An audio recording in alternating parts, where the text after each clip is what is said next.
Good morning, Mr. Hudson. I can see and hear you. Can you see and hear me? We can, thank you, my lady. The first witness Thank is you. Kate Nichols. Thank you. And repeat after me. I swear by Almighty God I swear by Almighty God that the evidence I shall give that the evidence I shall give shall be the truth, shall be the truth, the whole truth, the whole truth, and nothing but and nothing but the truth.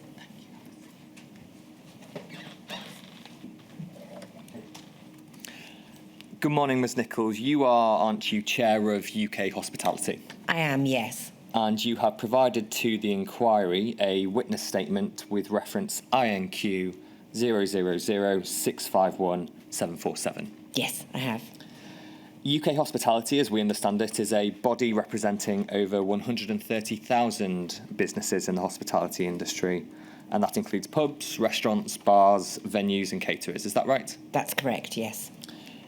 In a sentence or two, if you can, could you explain for the inquiry how you went about representing the sector during the pandemic?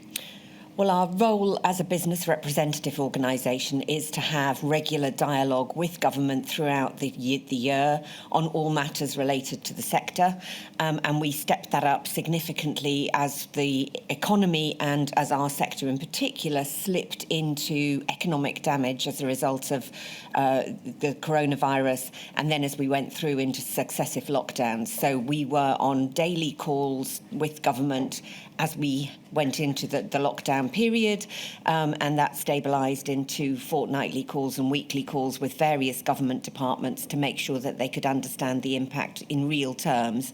That was both DEFRA, DCMS, Business Department and Treasury, as well as Number 10. Thank you. We will come on to consider some of those specific examples in due course. To begin with, I want to draw attention to something you raise in your witness statement, which is the economic impact of the pandemic on the sector. And I think you state that the output of the sector was 42% lower in 2020 than 2019, and 21% lower in 2021 than 2019.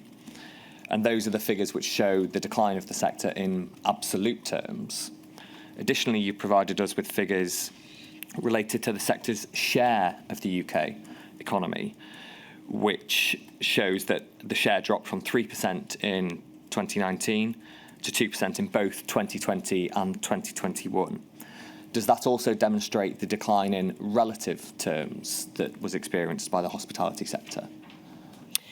Yes, it does. Obviously, that decline was patchy during different times of those 2 years, but it was a sustained decline. We saw a drop-off in trade in February and March ahead of national lockdowns as a direct result of what was happening globally around COVID and the responses that were happening in the UK.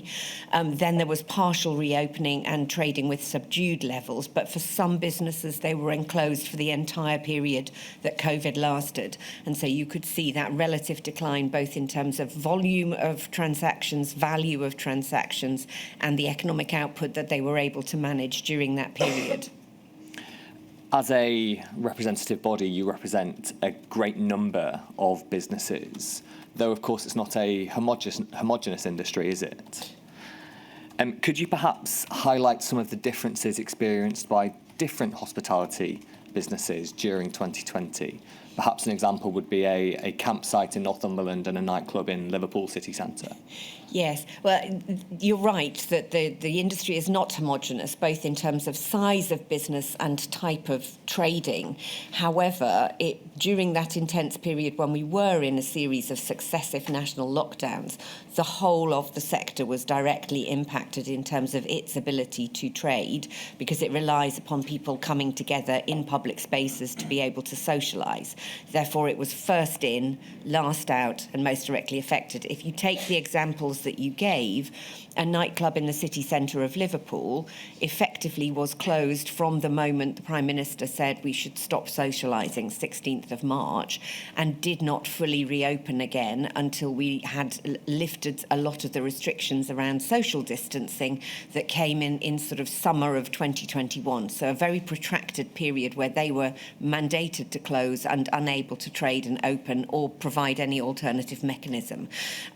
The other example of a campsite in Northumberland, outdoor more open air activities, when we reopened partially with social distancing restrictions, that campsite would have still only been able to trade at best 50 to 60% of its normal output because of social distancing. But there was a growing appetite from customers when we came into summer 2020, and then again coming into summer 2021, where outdoor activities were freed up with fewer restrictions. People wanted to go back and socialise, and so for those 2 short periods of time, they were able to gain greater revenue than a closed business in the city centres. They were the last to recover. And so should we maybe understand your evidence today on behalf of the hospitality sector with those nuances in mind, that it's sometimes difficult to represent the sector as a whole when there are these differences? Well, we have tried our hardest to be able to give the inquiry that sort of global macroeconomic view of the impact on the sector. And let's not forget that these figures underline and have behind them a whole lot of human lives. They are the business owners, the business operators, the people who were employed in that sector who were also significantly impacted by the restrictions and by the economic impact and the uncertainty that was caused during that period, over and above all of the uncertainty that we all felt as citizens. So yes, there is nuance, there is an ability to trade, but across the sector as a whole, as a result of social distancing restrictions, there was an inability to trade at full, unlike most other economic sectors of the economy. As of today, to what extent has the industry recovered from the pandemic? The reason I ask is to understand the economic scarring effect of what happened during the pandemic. Well, I think, as you can see in the evidence statement that we've provided to the inquiry, we warned repeatedly throughout the pandemic that there would be persistent economic scarring. I've worked in the sector for 30 years. We knew and understood the impact and the length of time it took for businesses in our sector to recover from major economic shocks. Can I just ask you to slow down slightly? Sorry. Thank you. Major economic shocks, which we had with the financial crisis, we had with 9/11, terrorist attacks, disruptions to trade.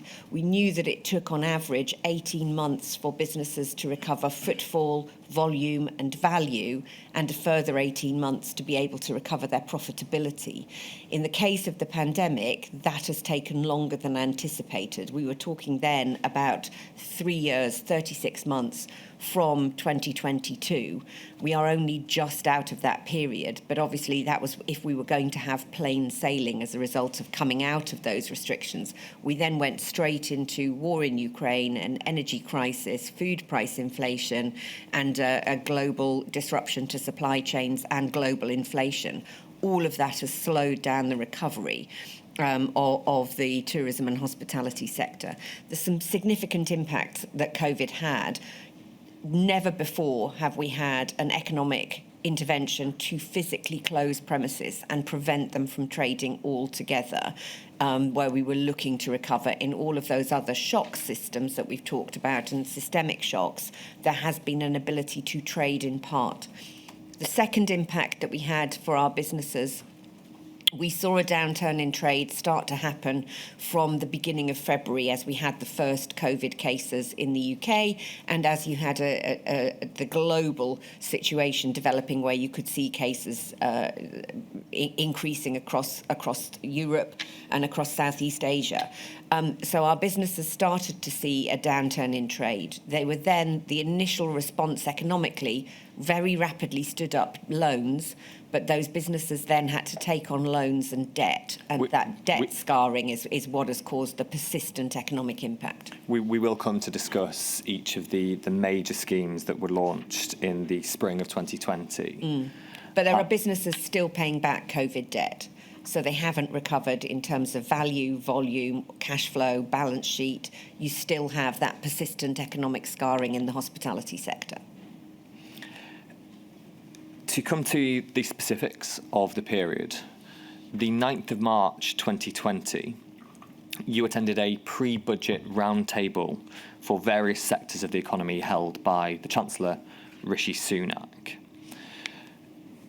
Can you give us a brief summary of the nature of that meeting and what was discussed? Well, this is one of a series of regular pre-budget briefings that chancellors of all complexions will have and ministers of all complexions will have with major sectors of the economy. At the time, it was a breakfast designed to talk about entrepreneurship and how we could foster investment in the UK economy. And at the end of those 45 minutes of breakfast, I flagged the very severe concerns we had about the economic impact of the coronavirus, both being seen at that present point in time as sales were slowing down and people were regulating their own behaviour, and the impact we were seeing on city centre trade, footfall and people going out. So there was a present and real threat to the hospitality sector, at the time thought to be temporary. To his credit, the new Chancellor was very well appraised of that situation, took that on board as a matter of concern, asked for a follow-up series of responses to be able to provide that real-time information about footfall and value and volume as he prepared for his first budget. You used the word briefing when you described the nature of the meeting. By that, do you mean that you, as part of the hospitality sector and other business representatives, were briefing the Chancellor, or were you being brought into the fold in what was being considered to be announced as part of the 11th of March budget? We were briefing the Chancellor. During a budget process, there is a period called purdah, where there is nothing that's released about what are the details of the budget, but it is a last intervention and ability for the Chancellor to ask questions about what are the most pressing concerns for businesses and business representative groups. So we were very much providing information from our own perspective. I was the only person at that meeting to talk about COVID. The inquiry understands that after the meeting, you followed up with an email to officials at the Treasury and Number 10 Downing Street, and you were highlighting the urgency of the situation for businesses, I think particularly with regard to the 1st of April, which you described as a crunch date when lots of bills needed to be paid. Thinking back to the 9th of March, can you give us a sense of what you understood hospitality businesses on the ground to be feeling like at the time? There was a high degree of anxiety. Again, it was slightly nuanced.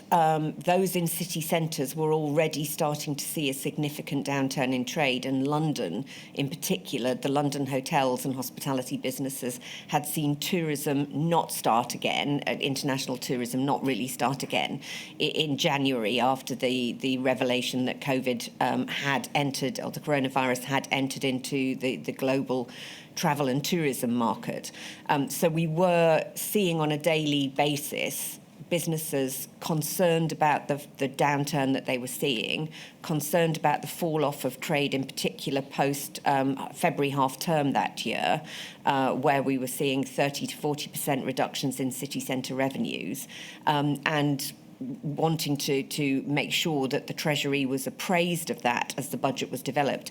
I think at the time there was still a sense that this impact would be temporary. Don't think anybody in the hospitality sector at that time thought that we would go down the route of full economic lockdown, but certainly businesses were conscious that there would be 3 to 6 months worth of disruption, suppressed trade and suppressed ability to be able to manage those liabilities that they had, both to look after their teams and to pay their bills. Because we're short on time, I'm going to now hone in on some very specific issues. The first of which relates to business loans. I wonder if we could have on screen INQ 000597891. Ms Nichols, it's an email of the 27th of April 2020 from you to officials at the former Department for Business, Energy and Industrial Strategy. In it, at the third bullet point, you reflect that 57% of loan applications by hospitality businesses have been rejected, and the remainder are still waiting for a response after 2 weeks. The inquiry understands this in relation to what's known as CBILS, Coronavirus Business Interruption Loan Scheme. Later, in the next paragraph, you write, main reason for loan rejection was having existing capital, followed by other reasons. At the time, did you find that hospitality businesses were struggling to get loans as part of this scheme? Yes, we did. I mean, I think I would preface that comment by just saying this was stood up at very short notice, and we were putting a lot of pressure on Treasury and business officials to be able to get access to those loans speeded up. There was a clear gap, which a lot of our businesses fell into. There was a big credit facility for the largest companies that was stood up pre-lockdown. Then there was CBILS loans, and then later there was bounce back loans. For the middle tier, there was a sort of squeezed middle, I think I described it as in meetings with the Secretary of State at the time, where they were having difficulty. And the rules around the normal funding requirements that would be eligible for access to loans that were government-backed through the business bank, they were using an existing scheme, and it hadn't kept pace with what was needed in the state of a national crisis and a national economic crisis. So yes, we were very concerned that hospitality businesses were not going to be able to access this. It characterised something that we found throughout the process, that at the initial start, the government was standing up very intense, unprecedented economic support for the whole economy, and for those businesses that were closed, it wasn't quite nuanced enough to meet the needs of somebody who was closed as opposed to a business that was trading. With that in mind, that these schemes were stood up very quickly with an intention of providing support as quickly as perhaps was humanly possible by the government, we have heard, or at least in his witness statement, a reflection from Sir Charles Roxburgh related to managing expectations of businesses. In essence, his point, I think, is that business expectations were high, I think, as you've just set out. And on reflection, the Treasury could have done better to manage expectations in how quickly that support would be forthcoming. Do you share that reflection? My reflection at the time was one of sheer desperation from a large number of businesses who were sliding into insolvency and were fearful that they were going to have to lay off large swathes of their staff, and were desperate to find a solution that would keep their staff employed and would allow them to fund furlough schemes. I'm not sure that the Treasury took on board at official level the scale of the need that there was going to be across the economy, and also, as I say, didn't necessarily reflect on the fact that for those businesses where they had mandated and legislated that they had to close, they could not trade, there needed to be a different triage point than the rest of the economy. So I think there was a management of expectations on both sides, my best interpretation would be that businesses were trying to get access to something that was desperately needed. Treasury were doing their best, as was the business department, and this moved at a much faster pace than anything I have ever seen in government. I think the expectation as well was from ministers, particularly Rishi Sunak as Chancellor. Alok Sharma were really keen to get support to these businesses as quickly as possible, and were trying to navigate through a system that wasn't necessarily always up to the task of being able to deliver it at the pace that was needed. Could I just pick up on a point that you raised there in relation to the distinct nature of the hospitality sector as a sector that was, in effect, forced to close owing to government measures? A summary of measures that were provided to the hospitality sector during the pandemic includes the furlough scheme. There were specific grant schemes available to the hospitality and related sectors. Of course, there were loan schemes.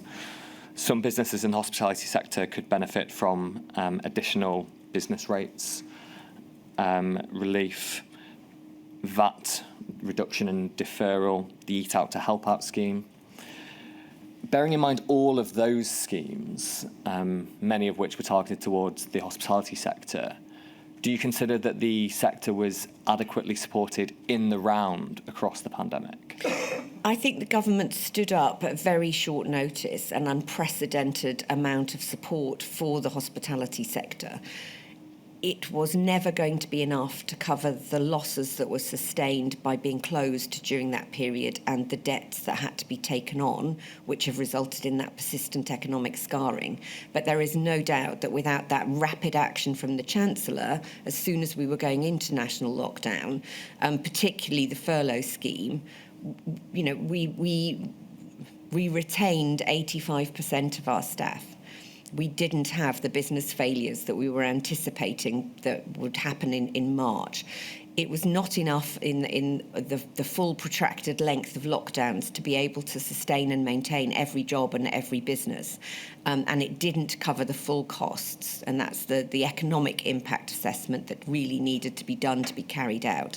My only criticism is that as we came out of the first national lockdown, the schemes that were stood up then that were economy-wide could have done with being nuanced and adjusted to be able to be more directly focused at the businesses and sectors, particularly hospitality where closures were still in place, that needed that support rather than it being a whole economy response. Looking forward then, is perhaps one of your recommendations that more consideration is given to the impact that a pandemic, which impacts on face-to-face contact, might have on specific sectors and tailor support schemes accordingly? Yes, I think that that's undoubtedly the case. I think what we need to do is to capture the lessons learned from the period where we had to stand up support very quickly. At the time, there was no hospitality minister, there was no department team within the business department that looked after hospitality on the high street. There were not the regular triage mechanisms that you could feed that into. We did have that in DEFRA on the food supply chain. We did have that in DCMS on tourism. We need to make sure that those systems can be stood back up very rapidly, and that the lessons learned about where support might have been inadequate for businesses that were mandated to close and where social distancing had the biggest impact, those tweaks, that corporate institutional memory needs to be captured and reflected moving forward. One of the things that struck me at the time was that we'd gone through swine flu pandemic preparedness planning, we'd gone through foot and mouth, we knew what the impact was on these businesses where you did have a suppressed level of trade, and there didn't seem that institutional memory within the civil service of how long it took to recover and the support mechanisms that were needed for two of our big industries, tourism and hospitality. Could I perhaps put a difficulty with the sectoral approach to you and see whether you can assist the inquiry in navigating a way through it? It arises, I think, quite clearly from a questionnaire response that the inquiry has received from the British Beer and Pub Association. And I'd like page 3 to go on screen, please. It's INQ 000661252. And as it comes up, I'd like to preface the question with this. This is not a zero-sum game. The government doesn't have to provide support to one sector and not another. There are support schemes to be provided in the round. Some may be more targeted than others. We've heard evidence so far that the interconnectedness of the economy, particularly in relation to supply chains, can make it very difficult to target support. And if we could zoom in on the table alone here, please. What I want to draw to your attention is the evidence the inquiry has received from the British Beer and Pub Association seems to show in stark terms what a pub would receive, as it is in the hospitality sector, versus what a brewer would receive. And one may think that some brewers have an exclusive customer base of hospitality businesses. And so on one view, this looks as though targeting support towards the hospitality sector doesn't meet the need across the economy.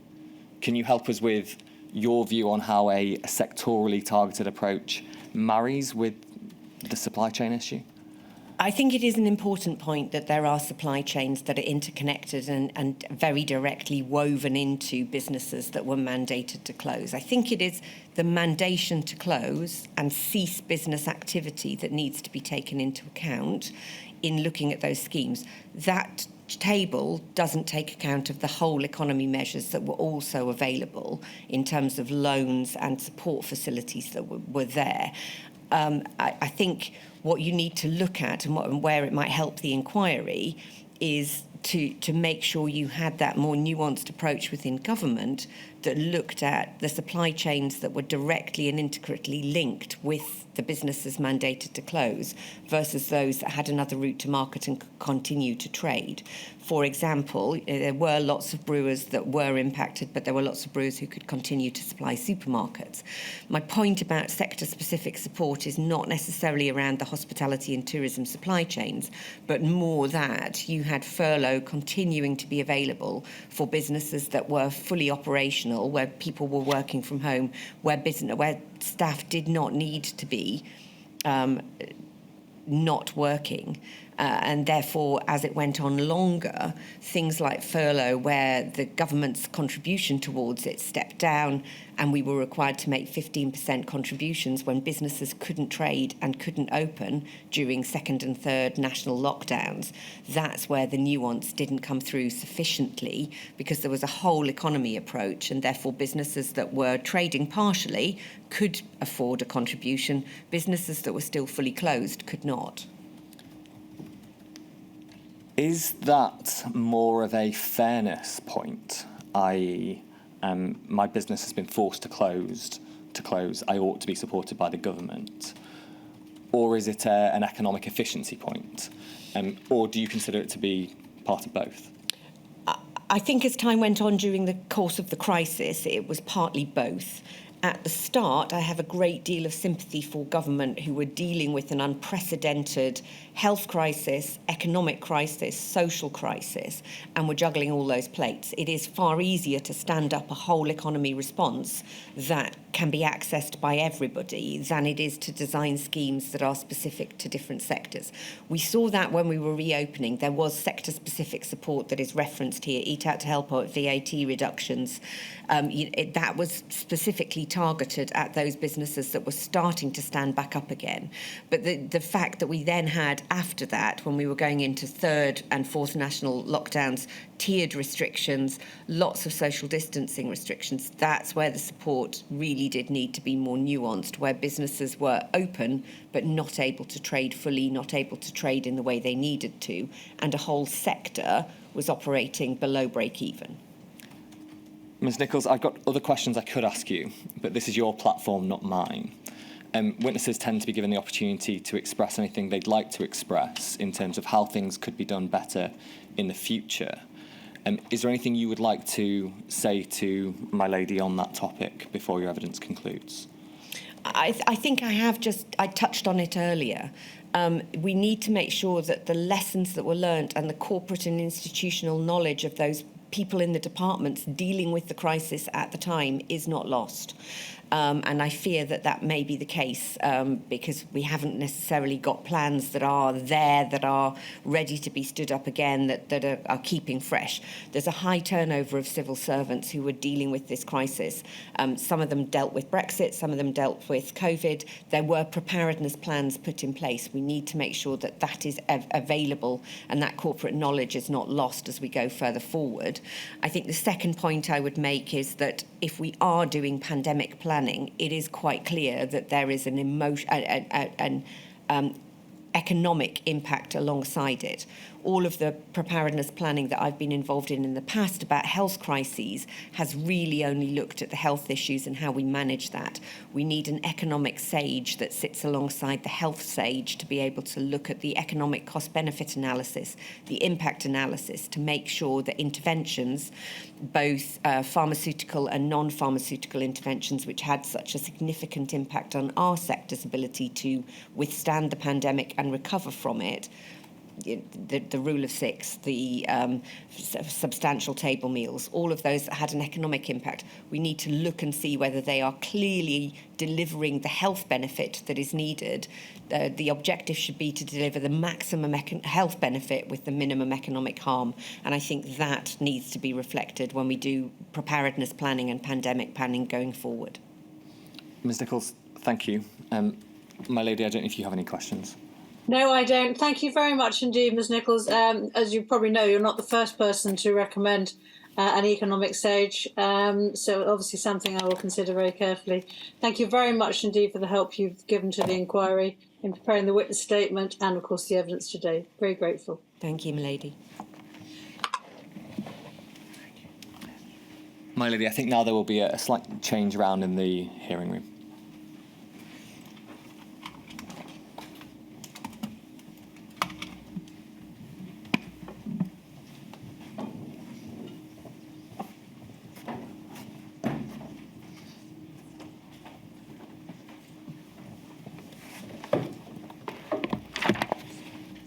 Mr. Noah. Thank you, my lady. My lady, may I please call the next witness, David Postings? Repeat after me. I swear by Almighty God I swear by Almighty God that the evidence I shall give that the evidence I shall give shall be the truth, shall be the truth, the whole truth, the whole truth, and nothing but the and truth. nothing but the truth.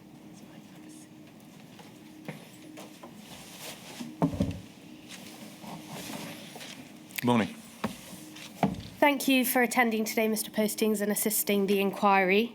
You've provided a witness statement for this module of the inquiry dated 27th of October 2025 with inquiry reference number INQ 000588229. Is that correct? Yes, Mr. Postings, you are CEO of UK Finance currently, and you've held that position since the 1st of January 2021. Is that correct? that's right. Yeah. And prior to yourself, Stephen Jones, or it was actually Robert Wigley, apologies, who held the position of Executive Chair from June 2020 until December 2020. And prior to him, it was Stephen Jones, who was CEO until June 2020. Is that correct? That's correct. And your evidence, which you have prepared by way of statement, relates to events prior to you holding the position of CEO, and it's based on contemporaneous documents and discussions with UK Finance colleagues. Is that correct? That's correct. In terms of the role that UK Finance plays, is it correct that it's a trade association for the UK banking and financial services sector and represents over 300 financial services firms, acting as a collective voice for the banking and finance industry? That is correct. In your statement, you explain that ordinarily, outside of an emergency situation, UK Finance had regular engagement with the UK government. And you explain that during the pandemic, this didn't fundamentally change. Is that correct? That is correct. And in fact, there was significant engagement between UK Finance and UK government during a very compressed period between March and June of 2020, particularly focused on the design and development of the loan guarantee schemes. Is that correct? From what I can read, yes, that is correct. You also set out in your statement that relationships between UK Finance and government, you describe it as being very good at the outset, and that continued throughout the pandemic. In terms of the reference there to UK government, in your understanding, does that mean Treasury, the Department for Business, Energy and Industrial Strategy, which I'll refer to as BEIS? Does it include both of those? Yes, our prime relationship is always with the Treasury, but yes, it does. Okay. And does that characterisation of how engagement was carried out during the pandemic period also include the relationship between UK Finance and the British Business Bank? Yes, we had and still have a strong relationship with the British Business Bank and indeed the regulators.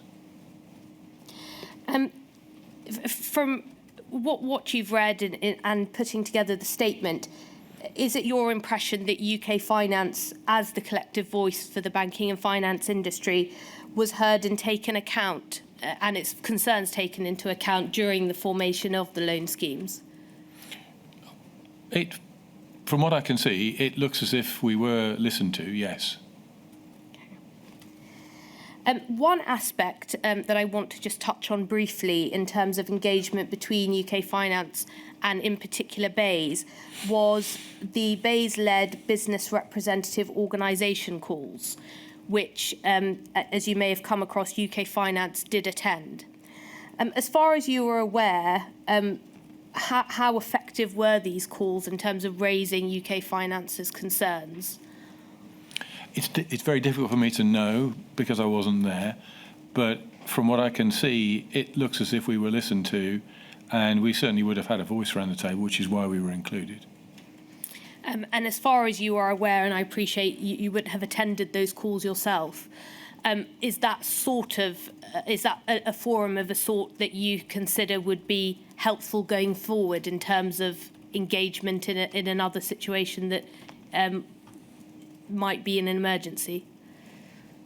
The way we try to operate is collaboratively, so that whilst we represent the interests of our members, we do in a way which is try to be really helpful and supportive of the overall aims of the government at the time.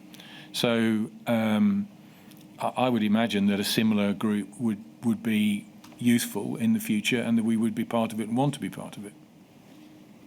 Thank you. I want to now move on to look at the first loan scheme that was developed, the Coronavirus Business Interruption Loan Scheme, which I'll refer to for ease as CBILS. It's correct, is it, that the scheme was announced by the Chancellor in the budget on the 11th of March 2020? I don't recall the date personally, but if it's in the witness statement, that is correct, yes. Thank you. The scheme was announced on the 11th in the budget, and it was launched on the 23rd of March. So there were 12 days between the announcement and launch of the scheme. So it was a very quick turnaround in terms of when the intention was made to have a scheme of this kind, and then when in effect it was launched. Prior to the announcement on the 11th of March, is it correct that UK Finance was already engaging with its members in relation to support for small and medium enterprises and what that might look like? My understanding is that was happening, yes. I want to just bring up an email now, if I could. It's INQ 000548770, please. And this is an email from Stephen Jones, as you'll see, who, as we've said, was the CEO of UK Finance until June 2020. Mr. Postings, I appreciate this is not an email that you have written yourself, but we can see that it was dated the 8th of March and sent to an official within HM Treasury. The first paragraph of the email says, we have spoken to CEOs commercial banking, and there is strong support for a public/private sector initiative focused on working capital support for businesses 3 million to 25 million turnover and lines of up to 5 million subject to repayment based on the Enterprise Finance Guarantee Platform, but with radically streamlined criteria and processes compared to existing EFG programmes.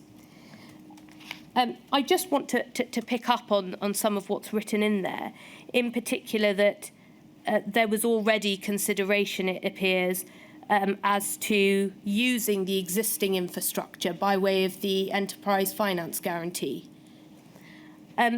We can see there it's described that it should be with radically streamlined criteria and processes compared to the existing infrastructure by way of the EFG.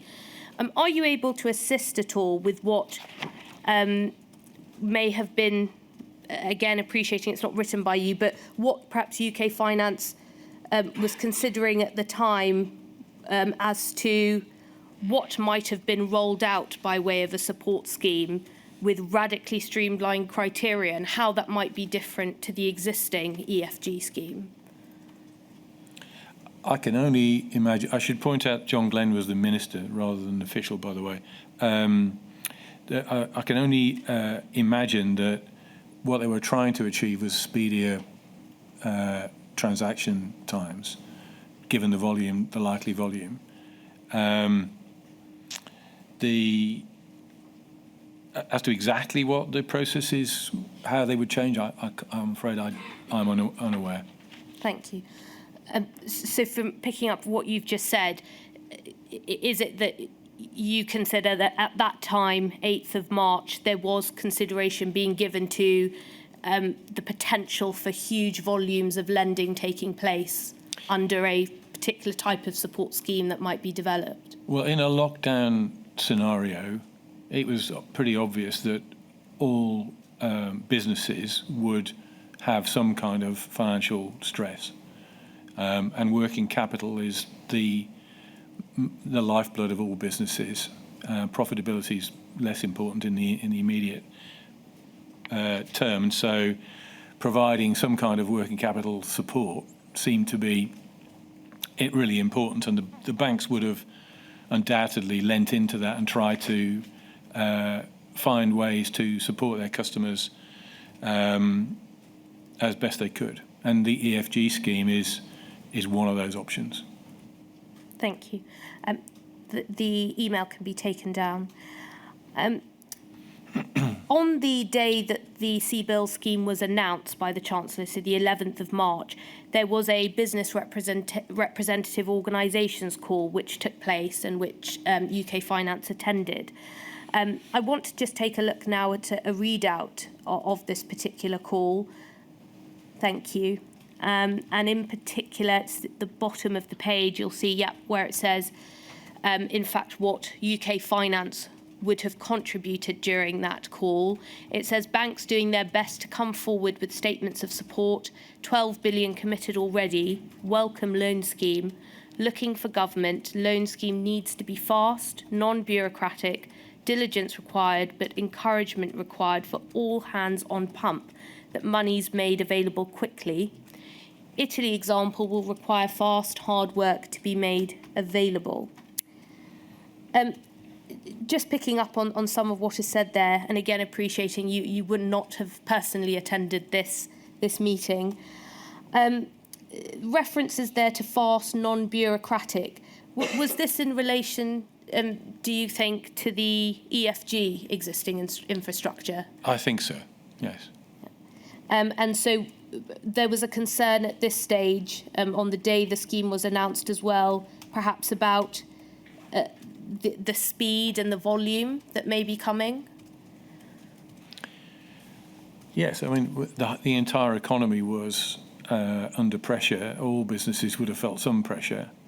And so I think the banks would have been aware, and finance companies would have been aware that something needed to happen. There needed to be nobody was sure how long lockdown would last. And so, or how long, before a vaccine was available, etc. Life was thrown upside down, and so providing working capital would have been a good way to see sustainable, profitable businesses through a crisis. And are you able to assist at all with what might have been meant by what, in terms of encouragement, that UK Finance might have been seeking from government to get an all-hands-on pump to have monies made available quickly? What was that encouragement, perhaps? Was it support for the... It's a very difficult note to really understand. Even if I'd been there, I think this would be quite a tricky note. But so it's an opinion rather than a fact, this. But it seems to me like encouraging government and the British Business Bank to think about the issues that were raised in the previous piece of evidence you showed me. Yeah. And the reference to Italy, are you aware at all about what comparison was being drawn there? No, I'm afraid I'm not. Thank you. That can be taken down. We've touched already on the use of the existing infrastructure by way of the Enterprise Finance Guarantee Scheme. Do you consider that a large part of why CBILS was able to be rolled out in such a short space of time was because of that available infrastructure? It definitely helped, yes. Yeah. I want to now turn to look at accreditation of lenders in relation to CBILS, which was a particular issue that the inquiry has come to learn. Is it correct that to be able to offer the CBILS to small and medium-sized enterprises, lenders had to be accredited by the British Business Bank? Yes. Yeah. And from your statement, you explain that UK Finance was actively engaged with the British Business Bank in relation to accelerating that process for accreditation and granting it to lenders.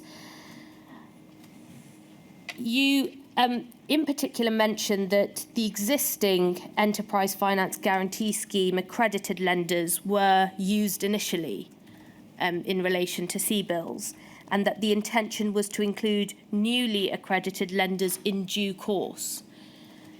At the time, discussions were going on about, and from what you've read, about using existing accredited lenders that were already in place under the EFG scheme. What was UK Finance's understanding, to the extent you're able to assist, about when new accredited lenders may be able to come within the scheme? I don't know what UK Finance's position was, but it felt, from where I was at the time, to be quite a slow and opaque process. Okay. Are you aware as to whether there was growing frustration amongst UK Finance members about the slow process which you've just alluded to? There was, yes. Yeah.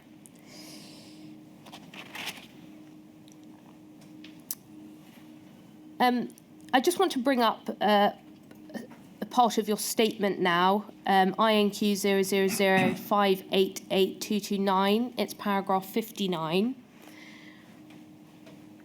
Thank you. And we'll just look at the highlighted part. It says, so this was in relation to the paragraph just before the highlighted section. UK Finance was involved in communications and stakeholder engagement to ensure that businesses and sector groups understood the full detail behind the CBIL scheme. So this included representing concerns of lending businesses that were either not accredited by the British Business Bank or were awaiting accreditation. These businesses expressed fears of being driven out of business due to their inability to compete with a UK government scheme that offered interest-free loans to borrowers from accredited lenders. To the extent that you're aware, how widespread were issues and fears of this kind amongst businesses who were not accredited and were awaiting accreditation? It was a very real concern. And the reason I know that is because I was chief exec of one of those businesses at that time. Okay. Another part of your statement, which I won't bring up, you refer to not every accredited lender was offering all CBILS variants. Are you able to assist with what's meant by that? I'm sorry, but no, I don't know enough of the detail to be able to tell you exactly what that means.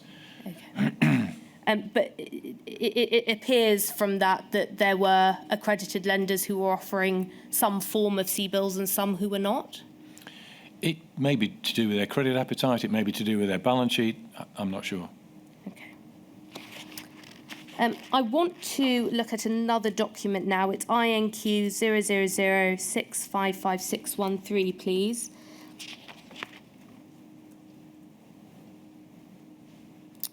And this is taken from the British Business Bank's evaluation report of the loan schemes, which was published in June 2022. And it notes in the part that we have on the screen the following about the speed of the accreditation process, which the inquiry understands, and as you've said, was a particular issue. So just looking at that, we'll come on to look at Figure 6 in a moment, but it says the speed of the accreditation process was highly variable, particularly for CBILS and the later coronavirus large business interruption loan schemes, where several lenders were not accredited to the schemes until they were extended in September 2020. And it gives some figures there as to how long it was taking. And according to the British Business Bank, the average number of days to completion was 66 days, but some variation there as to the type of lender. The second paragraph at the bottom of the page, this was partly attributed to the iterative nature of the application process, with the British Business Bank querying information received from lenders, asking for more detailed information to be provided and working with the lender to ensure all required information was available to inform a decision. This process was reported to absorb time, with lenders taking time to revise or access new information and resubmit this to the British Business Bank. And examples were given of this taking weeks on occasions, while lenders reported that they could submit a response and then not hear back for a week. And then just the last part of that over the page, the British Business Bank suggested this was due to the resources required to assess their proposals, the number of applications received, lenders' ability to deploy funds at scale, and in some cases, the complexity of the prospective lenders' operations. Do you agree that the speed of the accreditation process and the challenges that we know now that existed with it, do you agree with what's written in the report here, that it was highly variable for schemes like CBILS? Well, I can only judge it for what's written, which appears to me to be fairly accurate. My own experience of that from the job I had at the time was it was a pretty difficult process. And I think, going back to your earlier question, I just reflected on that for a moment. One of the reasons potentially that people were unable to offer all aspects of CBILS could have been the fact that some of these businesses only offered, say, invoice finance or asset finance, for example, so weren't able to do term lending. I think the British Business Bank would have needed to make sure that whoever was lending the money was, fit and proper to do so, but the process was difficult to understand. Difficult to understand the process on behalf of lenders? Yeah. Yeah. And the mention of the British Business Bank querying information from lenders, from your understanding and from what you've read, did that appear to you to be a particularly significant contributor to slowing down the accreditation process? Yeah. So if we go on to just look at the next page where we can see figure 6, if we just scroll down. So that shows the number of new lenders that were accredited between April 2020 and March 21. And so we can see that the number of the accredited lenders grew quite significantly over time. But there was a notably limited number available when the scheme initially launched in April. Would you agree with that? Yes. A suggestion that's been made in the British Business Bank's evaluation report that we were just looking at, we don't need to bring it up on screen, but one of the suggestions made about dealing with the issue of speeding up the process of accreditation of lenders is that in the event of a future emergency, there could be a rolling accreditation process which could enable rapid intervention while reducing pressure on the public sector. How does that sit with you as a suggestion going forward, given the problems that took place with accrediting lenders more quickly in relation to schemes like CBILS? If there was to be another scheme, I think it would maybe sensible to accredit people before it's needed. So do so in an era when there is nothing to worry about, would probably make the most sense. So that if anything was needed to be mobilised, that people were already accredited. I think that would be the best outcome. So your suggestion being that the accreditation process taking place and being completed before any future scheme is launched? Well, ideally, Yeah. yes. I mean, we should be in a position where a larger number of lenders were accredited in advance, so that it made it easier to deploy funds. After CBILS was launched, so within the first operational week, UK Finance produced a note on key issues and potential solutions which had been identified by the industry, and that was dated the 29th of March 2020. The scheme had launched on the 23rd of March. And you refer to this note in your statement, and you state that it was shared with the Treasury for consideration. Are you aware at all as to whether that note was shared with BEIS and or the British Business Bank? I don't know. No. Well, I'd like to look at the note now. INQ 000548838. If we go to page 3, this is paragraph 6. So this deals with accreditation of lenders. And this note was being sent, as I've explained, within the first week of the scheme being operational. It says some 40 firms are accredited by the British Business Bank, a number of whom are relatively small. Very little money has been lent under the pre-COVID-19 EFG programme by the British Business Bank. It was very complicated, poorly understood and bureaucratic in seeking to protect government. 5 new providers were accredited in 2019, an application process that took an average of 9 months for each. Many potential scale providers are desperate to be accredited at speed in order to aid the CBILS deployment effort to their existing SME customers and potential borrowers. Whilst British Business Bank has increased manpower from 2 to 15 to enable this, the whole premise of who should be eligible needs to be automatic if government is to increase deployment at pace. And the compromise from a quality control perspective should be accepted as a necessary risk.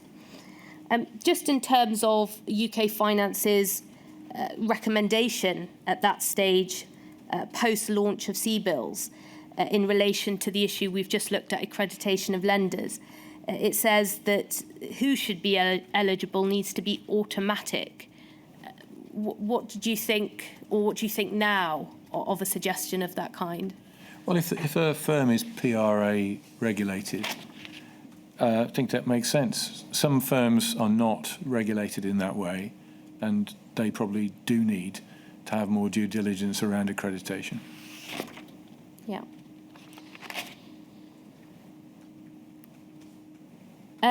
In terms of the EFG in the first paragraph being described as very complicated, poorly understood and bureaucratic in seeking to protect government, are those characterisations that you're familiar with? That was the general view of the scheme. It's inevitably a balance between trying to allow smaller firms to grow, or firms to grow, and with government support, but the government not taking too much financial risk. The balance between that and the commercial lenders is one that needed to be struck. So the scheme itself was designed to try and achieve that balance, but it does make it quite complicated.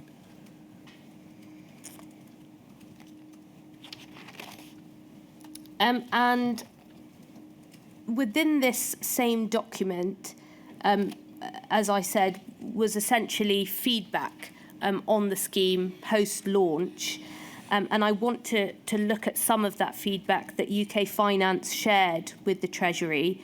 So if we go to page 1 of this document, please, and just looking at this for now, it's titled here, paragraph 1, What CBILS is Not. And I just want to read out some of this. It says, under the terms for CBILS negotiated by HM Treasury and the British Business Bank, accredited lenders are not able to deliver SME financing to all SMEs with a turnover below 45 million, which is 80% guaranteed by government, despite public perception fueled by inaccurate briefing that this is the essence of the scheme. And then the last paragraph, simplified and inaccurate representation of CBILS as a loan available to all SMEs, viable immediately before COVID-19, and with 80% of the loan guaranteed by government, has fueled anger and resentment and made banks an easy, unjustified target. And it's referenced there to the FSB describing banks as exploiting SMEs on a call with the Secretary of State of Bays. Just picking up on some of that, can you assist with what UK Finance's views were at the time as to how the CBILS scheme had been announced publicly and how it had been perceived by the public and those who might have been looking to gain access to finance under the scheme? In particular, the reference to inaccurate briefing that fueled public perception. Where would the inaccurate briefing have originated from? Was that reference to the original announcement of the scheme? I'm not sure where the inaccurate briefing may have originated from, but what I can say is that the reason this was an issue was because it didn't cover all SMEs. There was a start point which was considerably above the vast majority of small businesses. If you remember, there was a previous note you highlighted to me where there was talk of businesses sub 3 million turnover being cash positive. I would take issue with that. And I would also say that that represents about 99 or more % of the entire SME population. So CBILS was launched at a niche, not the entire SME population. It was the bounce back loan that did that eventually. And the construct of the enterprise finance guarantee was designed to help businesses in difficulty. And as initially communicated, my understanding is that CBILS was based on in that way, and lenders were still able to lend in normal commercial terms to lenders that were did meet their normal lending criteria. And obviously there's a mismatch there between the interest rates, the government guarantee, et cetera, and the availability of credit. And that, I think, caused the issue. And the note refers to what appeared to be the inaccurate representation of CBILS to the public, resulting in anger and resentment towards the banks, and the banks being treated, as described there, as an easy, unjustified target. And that's because some customers would meet the criteria and have to pay a particular rate. Other customers would possibly fall at that point under the CBILS scheme and pay a different rate. That's my understanding of what that means. Yeah. And if we go down to paragraph 2, please. So this is access to CBILS for less impaired SMEs. It says CBILS has been structured by the British Business Bank as a backup scheme, available only for those businesses who cannot access credit from lenders on normal commercial terms. British Business Bank's conditions of eligibility for the scheme require accredited lenders to make finance available to SMEs on normal commercial terms first. Only if the lender cannot do so is it permitted to consider if the SME in question is eligible for CBILS. And then the emboldened sentence towards the bottom: banks face very difficult and reputationally damaging conversations with SMEs in telling viable businesses that they have to borrow on commercial terms and cannot access CBILS. And I think this is what you were just referring to when we were looking at the previous paragraph. So it was perhaps UK Finance that was having to have these difficult conversations with businesses or lenders were having to do so to be able to explain to them that CBILS wasn't an option available to them. The way we operate is to have constant dialogue with our members. And we've got people in our organisation who previously worked in members. So we have a knowledge of how the members operate in reality.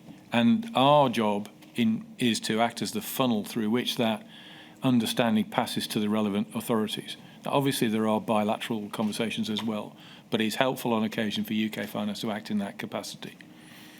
And so the point that's being made in this note is that viable customers would be given one set of terms, less viable customers would get preferential treatment, and in fact, a large majority of SMEs weren't eligible either way. And so that's at the heart of this couple of 2 or 3 paragraphs. Yeah, and the way in which the scheme was designed was that SMEs had to be able to access funding or finance on normal commercial terms first. That's right. And couldn't access CBILS straight away, although they may have appeared to understand that was the case and that was open to them. Yeah, but there was also, that is true, but there was a flaw of size of SME because the quantum of the CBILS loan started at the point it did. There's a huge majority of firms wouldn't qualify anyway, whether they were viable or not, because CBILS started in the mid-market, not in what described as a true SME. Thank you, Mr. Postings. My lady, now would be an appropriate time to take a break. Certainly, I shall return at 25 past. Thank you. Thank you.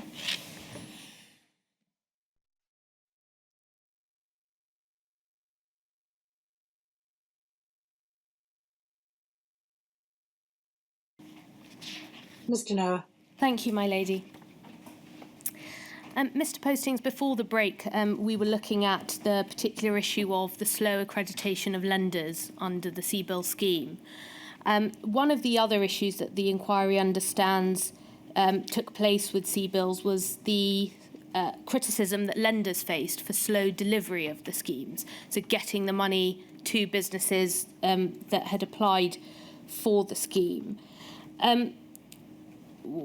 What is your understanding about those criticisms that were levied at lenders, and do you think those criticisms are fair, given your understanding of how lenders operate to be able to get money out to businesses under schemes like CBILS?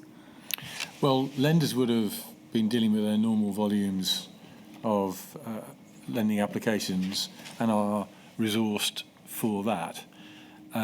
They're not resourced for a massive increase, so the sheer number of applications will have had an impact. And the process involved in CBILS was based on the EFG, which we've established had some issues, although it was a little more streamlined. So I think those two in combination would have made life harder.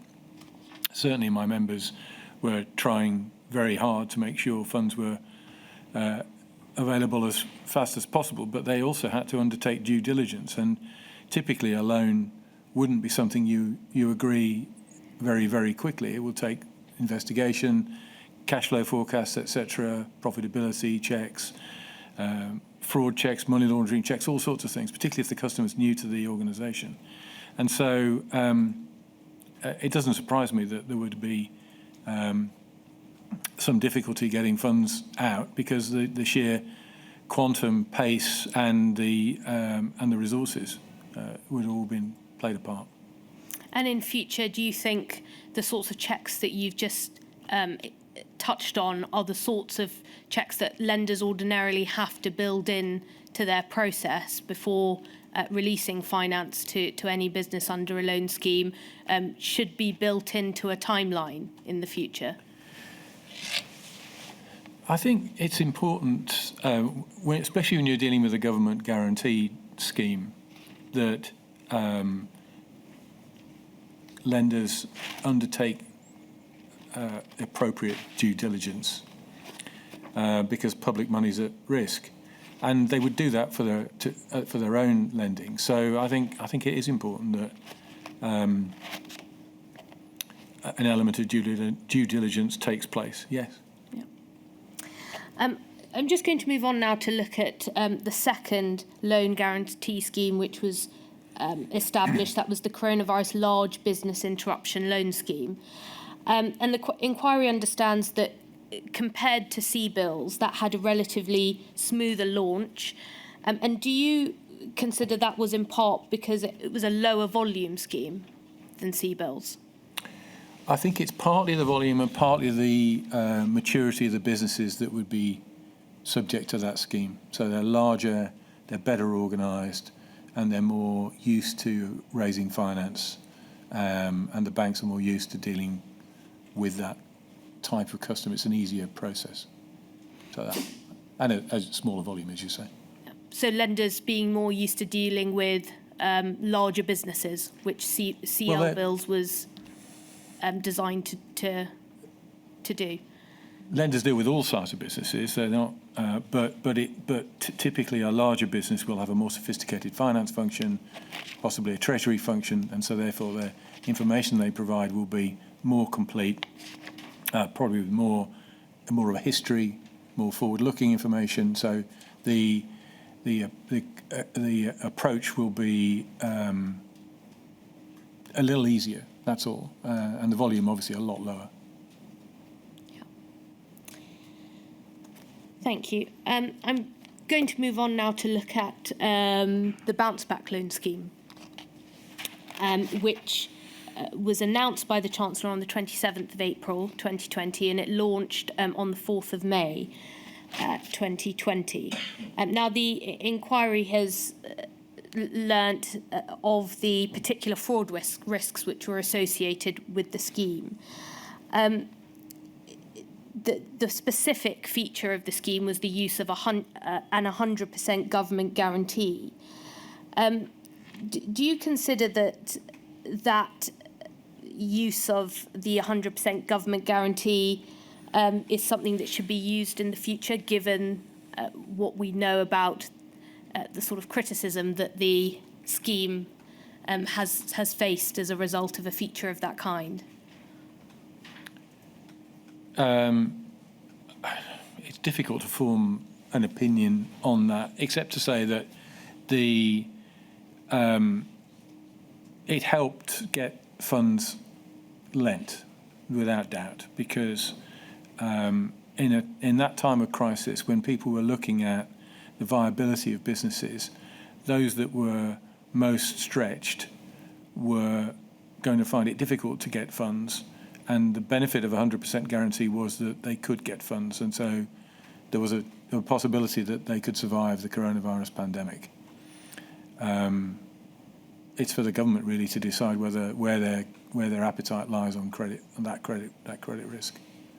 And in relation to another feature of the scheme, which was the self-certification that businesses were carrying out in relation to receive finance under the scheme, in terms of your experience and a CEO now of UK Finance, how does that sit with you in terms of a feature in an ongoing scheme? Do you think that presents fundamental risks in relation to fraud, and should it feature in a future scheme?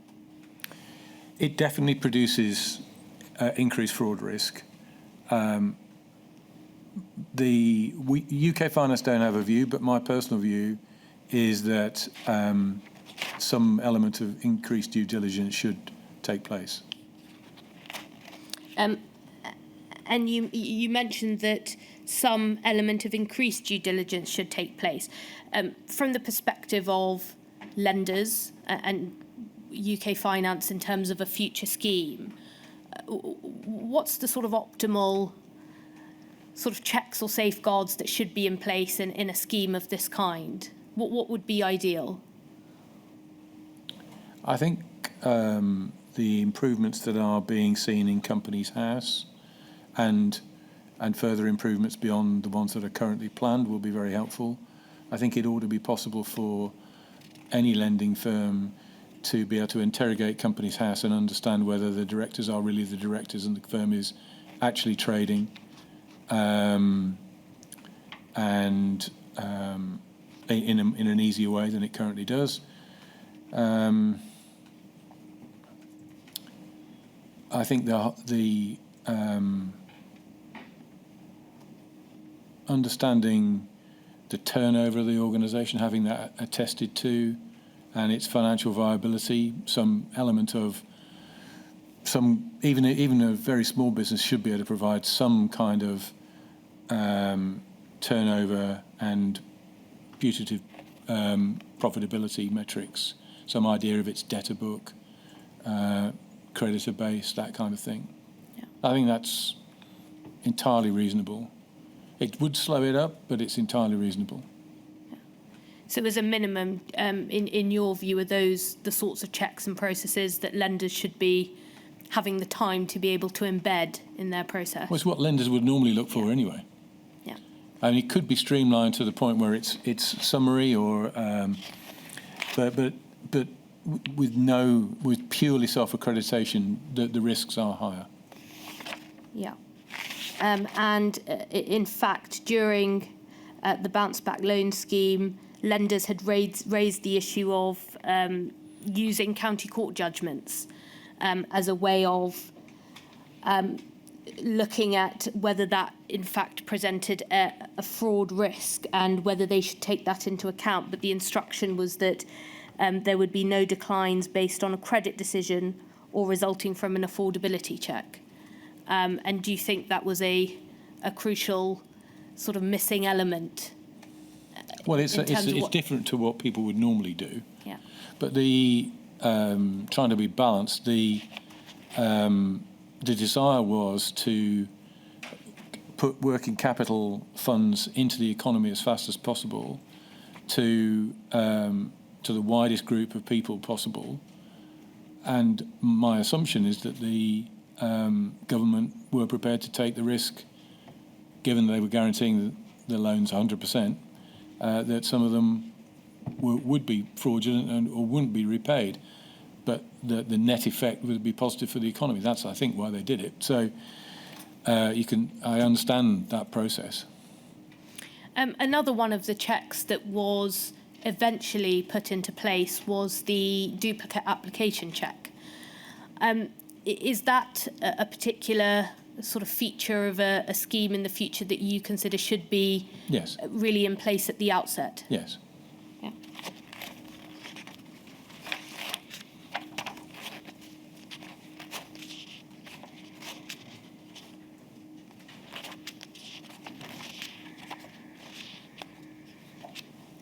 And during the considerations by UK Finance during the Bounce Back Loan Scheme's life cycle was engaging in a bank fraud collaboration working group, which it jointly led with the British Business Bank. In your view and your experience, going forward, is it important to have forums like that to be able to identify particular fraud risks and speaking to lenders as a scheme is developing and to try and identify solutions? Yeah, absolutely. I think it's vital, and that group has morphed into something slightly different, but is still going. Yeah. Meeting on a, I think, monthly basis, and any fraud arena that we operate in, and we look at push payment fraud, for example, as well. The more data that can be shared, the more experience can be shared, the better the outcome. Yeah. Just sort of using your experience and perhaps looking forward, as we already have done in relation to the types of measures and checks that could be put in place in a similar scheme like this in future, do you have any other suggestions as to perhaps how the government could have designed this scheme differently in terms of the types of checks that might have been put in place, but whilst also acknowledging the pace at which matters were developing and how quickly finance needed to be distributed amongst businesses, given the problems that we know existed with CBILS? The government clearly made a risk decision to put the guarantee in place at 100% and to ask for self-certification to get pace and volume. If the requirement was to minimise fraud risk or reduce fraud risk, then more checks, such as the ones I mentioned earlier, would be beneficial, but that would inevitably result in slower pace, fewer funds. So that trade-off is the crux of the matter, as far as I can judge. I think it would have potentially been of some benefit and to think about personal guarantees. Now that is a incendiary subject with some people, but a guarantee for maybe a small proportion of the loan might have had the impact of making directors think twice, and I think that is and I think also possibly consideration should be given to the rate of interest as well. Whether that first year interest free could be reconsidered would be they would be the things I would think about. So enhanced due diligence to a degree, a small amount of enhancement, potential personal guarantee for a small sum, not the full amount, to keep a director or directors interested, and to make the interest rate closer to a commercial rate. Okay, thank you. And another area I want to look at now is the way in which the schemes that we've already considered were monitored, and the way in which data was being shared from lenders, and where that was being sent, and how the schemes were being monitored, and where there was oversight of them, and how they were performing. Is it correct that lenders were using a lender portal, which was part of the British Business Bank's Guarantee and Wholesale Solutions guarantee platform? I believe so, but Yeah. UK Finance doesn't have any access to that portal, as far as I'm aware. But lenders themselves would have been uploading information and data onto that portal. That's my understanding, yeah. Just in terms of that portal itself, the inquiry understands that it could not deal with large volumes, and a specific feature of the portal that was an issue was the manual nature of lenders having to input data. In terms of sort of monitoring schemes of this kind in the future and how lenders share data, are you able to offer any suggestions about the best way to do that, or any that you know that are being utilised at the moment that are working well? I think the context is that nobody expected the volume to go through the scheme that it was used for. And I think it's difficult to put a system in place that quickly to deal with things. So you could develop something now which was more streamlined, but whether that would address the next crisis in the right way, it's difficult to judge. In terms of having a system for lenders to be able to input data or live data into on a rolling basis, do you think that's infrastructure that should be set up and in use well before another emergency? With the British Business Bank, you mean?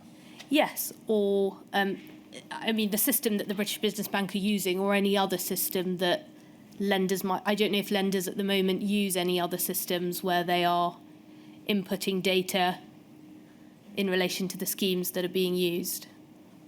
With the British Business Bank, I think it probably is sensible to have a refresh system that is easier to use. I'm not aware of any other systems like that. Thank you. In your statement, you've set out some recommendations that you have invited the inquiry to consider, and one of them is a mechanism that you described could be established to periodically test how communication between the UK government and trade associations such as UK Finance work in a crisis. Can you just assist with explaining what that mechanism would look like, and perhaps the problem that it would address in relation to, as you say, testing communication, but is it also engagement between government and UK Finance ahead of another emergency? We have great working relationship with the departments with whom we deal, and also, as I said, with the regulators. But it's fair to say that in a crisis, things become quite stretched, and communication is vitally important. Dissemination of information becomes hugely important. I think we have mechanisms that we work with the PRA and the Bank of England for dissemination of information, so that's a reasonable template to use. But it's difficult to know what the next crisis will be and who will be involved. again, I think it wouldn't be a bad idea to test them from time to time to make sure that they, you know, that we can all rise to the challenge of a future crisis, whatever that may be. And one last recommendation that I want to look at that you suggested in your statement is utilising the Growth Guarantee Scheme, which is a successor to the Recovery Loan Scheme. And you suggest that that could potentially be utilised with a significant increase in its budget. Is your suggestion that that could be used as an off-the-shelf scheme going forward? Well, it certainly formed the basis of something in the future. Yes, it could do. If the whole economy needed cash pumping into it in the way that it appeared to for the COVID COVID pandemic, then having that as a basis of a scheme would make sense. And a last point to pick up, but you mentioned also in your statement that UK Finance has since produced a draft business and operational continuity committee industry incident management plan. Are you able to shed any light on what that's intended to cover with a view to preparing for a future emergency? Well, that's the work I mentioned regarding the work we do with the Bank of England and the PRA on crises in banking itself.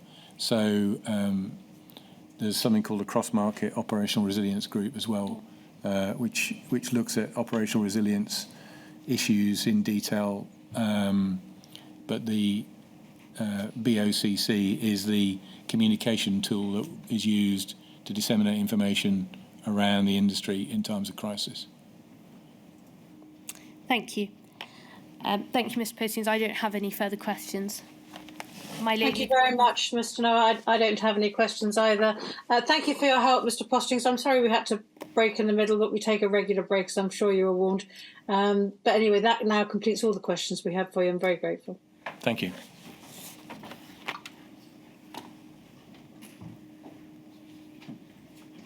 Mr. Noah.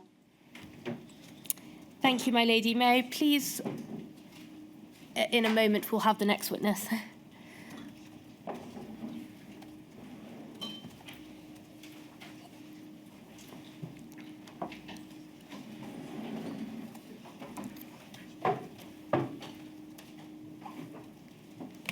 My lady, may I please call the next witness, Mr. Reynold de Monchy. Please repeat after me. I do solemnly, Sincerely and truly declare and affirm that the evidence I shall give the evidence I shall give shall be the truth, the whole truth, and nothing but the truth. and nothing but the truth.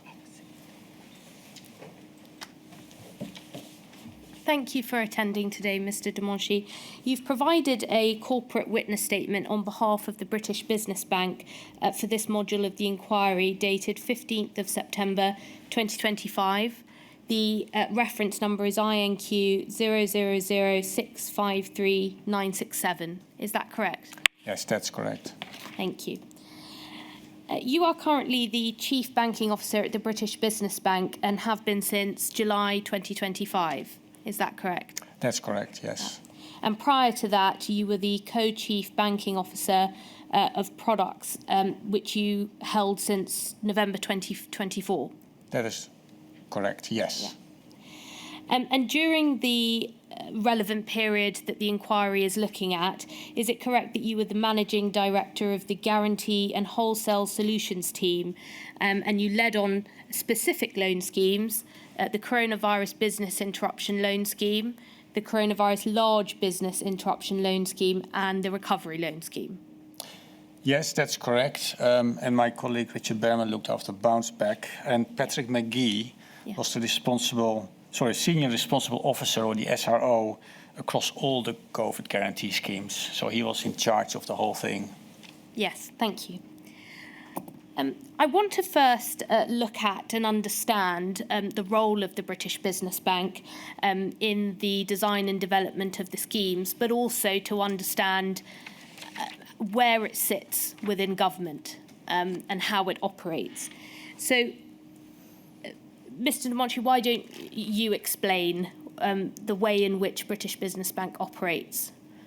Yeah, sure. Specifically for the COVID guarantee schemes. Yes. Yeah. So the BBB was responsible for the operational delivery of the schemes, and we were also providing advice to government.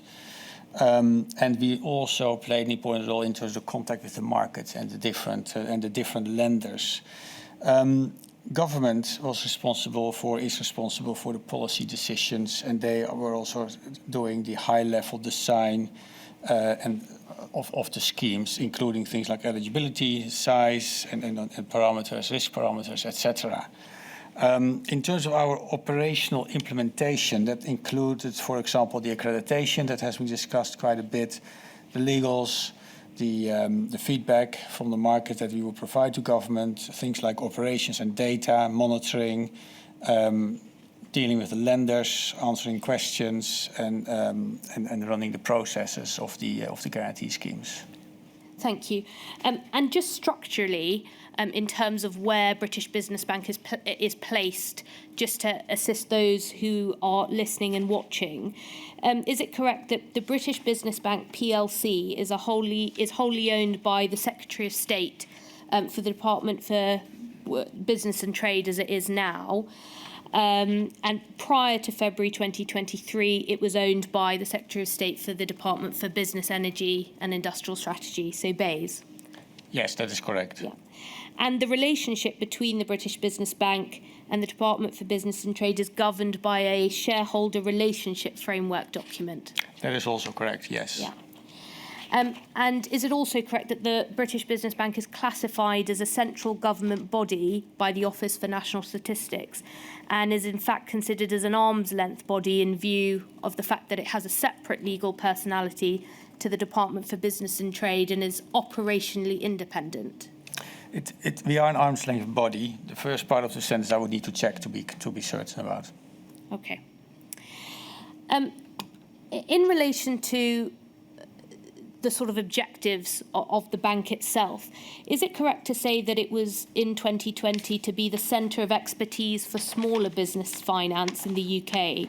And as you explained to us as well, one of its principal roles was to provide advice to the government. That was one of the objectives at the time, yes. Yeah. That was specifically mentioned of the British Business Bank, that is correct. Yeah.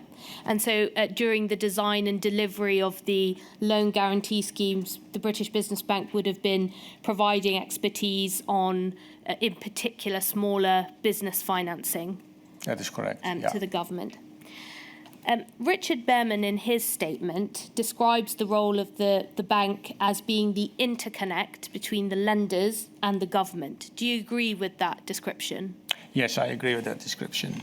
Yeah. He also states in his statement that he has heard it said on a number of occasions that in 2008, during the financial crash, the banks needed the government, but in 2020, the government needed the banks. Do you also agree with that? Yes, I agree with that. The banks were necessary as a vehicle in order to provide the funding. That is correct, yes. Yeah. The inquiry's expert on economic policy making systems and structures, Dr. Gemma Tetlow, has written in her report to the inquiry about the role of the British Business Bank and where it structurally sat and potential challenges as a result of that. And I just want to take a look at that with you. We'll bring it up on screen. Yep, thank you very much. So we'll see here paragraph 163, and it relates to what Dr. Tetlow describes as confused lines of accountability for the British Business Bank, given it was sitting between the Treasury and BEIS. She describes that hampered the rollout and scrutiny of the business loan schemes. She goes on to say that the British Business Bank was established and has remained an arm's length body of BEIS rather than reporting to the Treasury, as some other publicly run financial institutions do. And she says this somewhat hampered the design and rollout of the business loan schemes because the ministerial impetus for the schemes came largely from the Treasury, and the work to design them was done mainly through consultation between the Treasury and the British Business Bank. But it was BEIS who was formally responsible for the scheme. This meant that it was the BEIS accounting officer who had to satisfy themselves of the merits of the schemes and ultimately ask for ministerial directions, even though their core department nor their minister had had close involvement in the design of the actual schemes. I just want to get your thoughts on Dr. Tetlow's assessment there. Do you agree that there were, firstly, confused lines of accountability and that had an impact on the way in which the loan schemes were developed and rolled out? I think sitting on the receiving end of the decisions, obviously our role was, as we discussed earlier, to provide advice, and then ultimately the decisions, policy decisions were made by government. I think those lines were actually quite clear, and I do not believe that there was a large amount of confusion from our perspective in terms of what had to be done and which policy decisions were made. Just picking up on one of the other points that she has made, which is the reporting structure for the British Business Bank. So as an arm's length body of BEIS, as it was at the time, did you see that as an issue as opposed to it reporting to the Treasury? And do you think it should have done, or it would have been helpful if there was that direct line between the British Business Bank and Treasury in terms of a reporting structure? Yeah, it's not really my role to comment on how government organizes itself. What I do know, on balance, that during the COVID crisis, the communication between the government or HMG and ourselves was quite clear, and there was not that. I don't think there was a significant amount of misunderstanding. Thank you. I want to look now at the first guarantee scheme, which was designed, the Coronavirus Business Interruption Loan Scheme, so CBILS. It was announced by the Chancellor on the 11th of March 2020, and it was launched on the 23rd of March 2020. What was your understanding as to the policy rationale for this particular loan guarantee scheme? Well, the steer was that was to unlock finance at scale and at pace to businesses impacted by Corona. That was the clear steer at the beginning of the crisis for us. And I understand from your statement that there were discussions as early as late February 2020 between the bank and BEIS in relation to discussing potential interventions in response to the pandemic. In fact, let's take a look at a particular document. It's INQ 000653967. And this is taken from your statement. And as I said, it recollects these early discussions about the CBILS scheme. So 25th of February 2020, the policy team at the bank had a call with BEIS to discuss potential interventions. And following this call on the same day, William Salt, who was working within business finance at BEIS, emailed the bank policy team to explain that the Department for Business, Energy and Industrial Strategy had been asked to contribute to a submission to the Secretary of State at BEIS on the potential impact on UK businesses and what potential support they could provide. If we just scroll down to William Salt noted, we and others in the department have been asked to draw on existing work that was done during preparations for a disorderly EU exit. For us, that means the enterprise finance guarantee work. So at this stage, as early as sort of late February, 25th of February, we can see that this call was taking place. There were discussions already going on about using the existing infrastructure by way of the enterprise finance guarantee scheme. Is that correct? Yeah, that's correct. Yeah. And what were the British Business Bank's sort of views and considerations at the time about using that scheme as a basis upon which to develop CBILS? Well, there were two options at the time. One was the EFG scheme. The other one was potentially the Enable Guarantee schemes. And the decision was made to go for the EFG infrastructure and as what we called internally the EFG rails. My view was that was the right decision later on. To use the EFG scheme? Use the EFG infrastructure for this, yes. That is correct. As opposed to using the Enable scheme? Yeah. Yes. And just assist us with what Enable was that a similar scheme to EFG? The Enable Guarantee scheme was different from EFG in the sense that it was bespoke. So you would make separate transactions with separate delivery partners, and therefore it would take more time to implement. Whereas the EFG scheme was a guarantee scheme, which was effectively the same across the board for all the delivery partners. It was roughly the same. And therefore it would be easier to implement very quickly and to, in case that had to be done like at pace, as was the case during the Corona crisis. And before the decision was taken to use the EFG scheme, do you recall there being any discussions or whether the bank was consulted about weighing up the options of using the Enable scheme versus EFG, or was the decision made pretty quickly that given the EFG was the existing scheme that perhaps most aligned with CBILS at the time, that was the right choice? Yeah, I wasn't in the room when all those discussions took place because it was primarily happening between policy and policy in BBB and government. Obviously, I spoke with policy and my colleagues spoke with policy as well. Where exactly the decision was made, I do not know, but I believe it was actually made in government rather than us. We may have had views, and we will have provided advice or views to government. Of course, we don't provide advice to ministers. That's something that the department does, but we would talk to the different departments. So we would have provided advice or our views to them, but ultimately the decision of which rails had to be used was a decision made by government. Yes. And in your statement, you set out that the EFG scheme was designed to manage several thousands of guaranteed facilities per year, but not 1 million plus.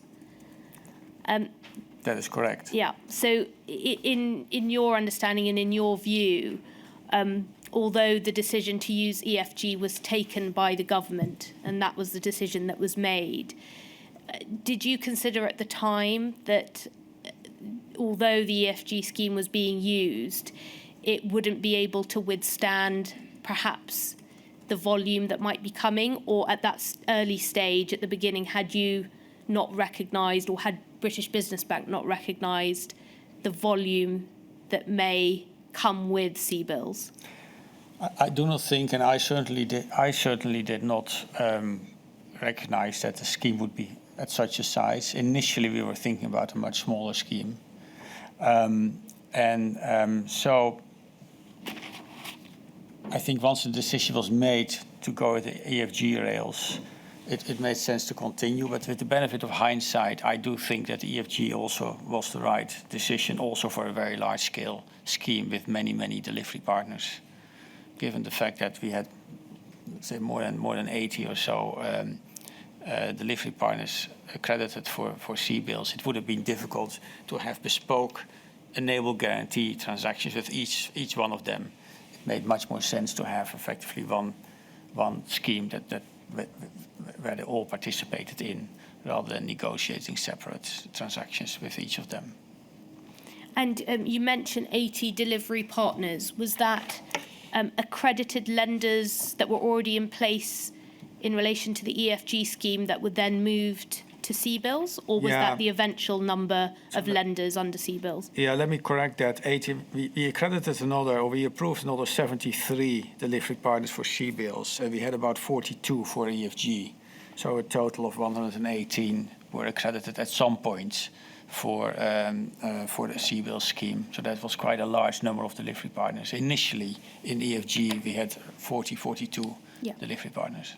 Yes, and you set that out in your statement that there were 40 lenders that participated in the EFG. They were lenders who were familiar with the scheme and had established processes for lending under it. So one factor, I suspect, as to why EFG was chosen as the particular scheme to build CBILS on. You also mention in your statement that EFG was considered the most suitable scheme to flex to respond to an economic shock. Yeah. So did you consider that it was inherently flexible to be able to also be amended and expanded to what became CBILS? Yes, but at the start of the crisis, we didn't know, of course, how large CBILS would end up to be.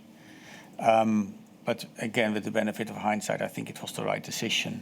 Ultimately, it was not our decision; it was the government's decision. So, but it was, but I felt it was the right decision. Yeah, thank you.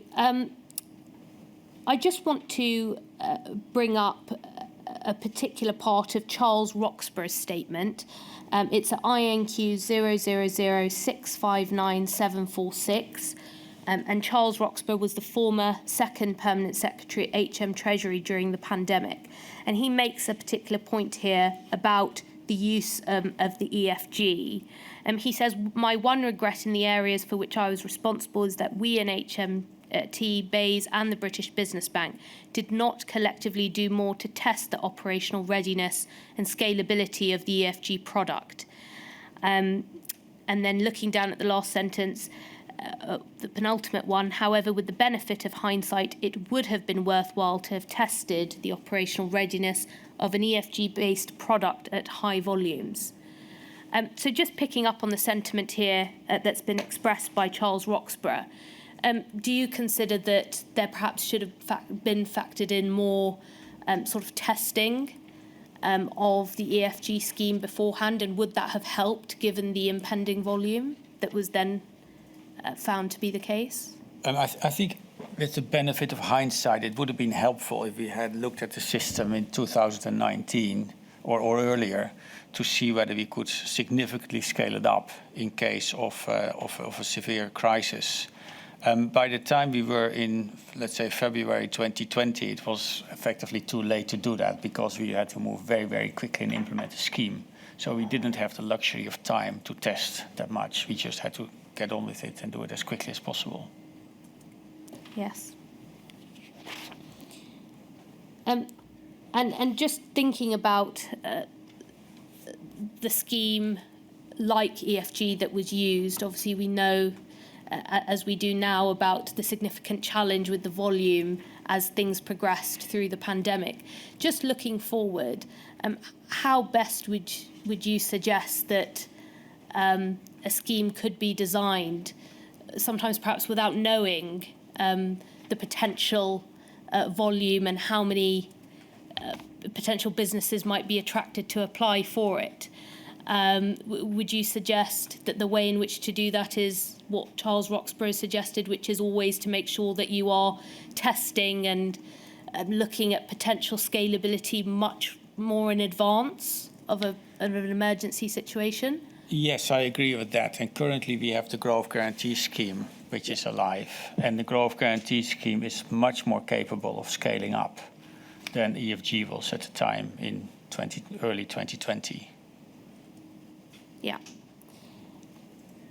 So you would suggest that that's a particular scheme that you could see being used in the future that may have the capability to deal with large-scale volume?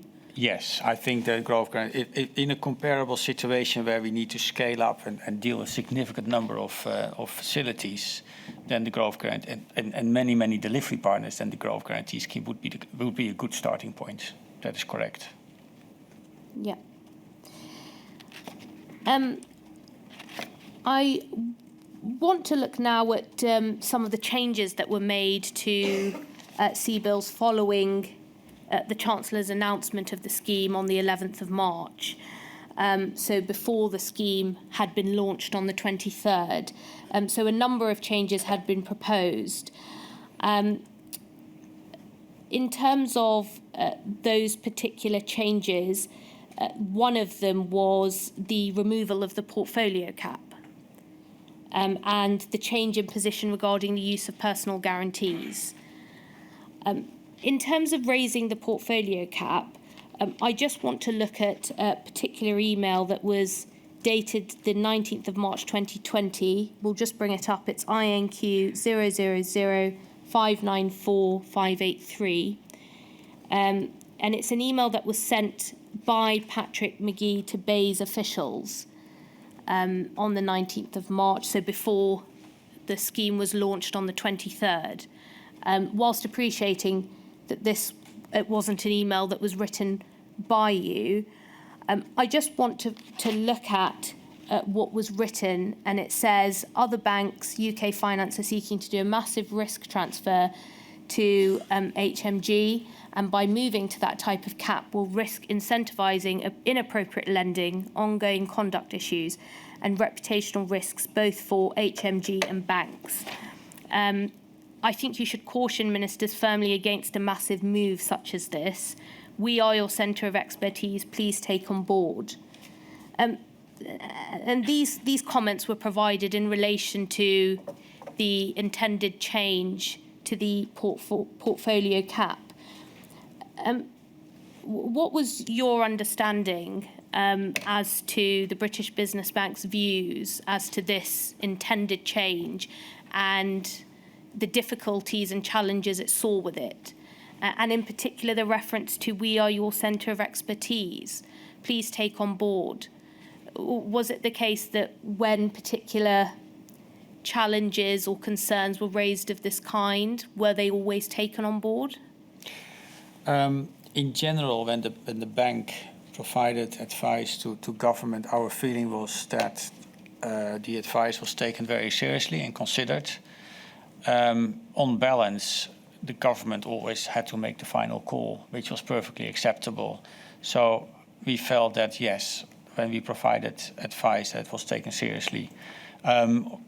We didn't necessarily know what the Treasury or what DBT or BEIS at the time knew. So we looked at it specifically from a, let's say, a more narrow point of view, whereas government might have had a much wider point of view of what was going on, and we didn't necessarily know everything they did. So they may make certain decisions, and that's up to them. And it doesn't necessarily mean that they don't take our decision into account. And we never felt that they didn't take our decision. Not say this, that they didn't take our advice into account. I think in general they did. But sometimes they decided otherwise, which is obviously fine, which is their responsibility. Thank you. And just unpacking there the comments and concerns raised about, in particular, that change to the portfolio cap. Are you able to assist with what the particular concerns were that the bank held in relation to what we can see set out there, incentivising inappropriate lending, but also reputational risks? What did the bank mean by those? Well, when we read this email, we have to put it in context of when it was written, which was on the 19th of March, which was just before the launch of the scheme on the 23rd. Back then, the assumption was still that the scheme would be additional and would be much smaller in size. When I say additional, there was still the condition between the 23rd of March and the 3rd of April that any lending that had to be done, that could be done under the scheme, had to be additional in the sense that it was lending that otherwise would not have been provided by a lender. That changed on the 3rd of April, but it was a very important condition. What it also means, if lending is additional, that by definition it's more risky, because if it isn't, then the commercial lender would have done the lending by themselves without a guarantee. And that was the specific reason that the cap was put in place for EFG purposes, because we wanted to make sure, or the bank wanted to make sure, that risk was managed properly. And if you put a cap in place, then they have an incentive to take a certain amount of risk, but not take a very, very, very significant amount of risk, such that they would burn through the cap. And that's where the comment came from Patrick. So I think it was a perfectly legitimate worry that he provided, that he had at the time on the 19th of March, looking at a scheme which is additional and which didn't have the changes that were made on later on. Yeah, thank you. I want to move on now to look at the position with the accreditation of lenders under CBILS. And it's correct, is it, that to be able to offer the scheme to small and medium-sized enterprises, there had to be lenders who were accredited by the British Business Bank? That is correct, yeah. And as we discussed earlier, there were already accredited lenders in place under the EFG scheme who were then utilised for the CBILS scheme That's initially. Correct. Yeah.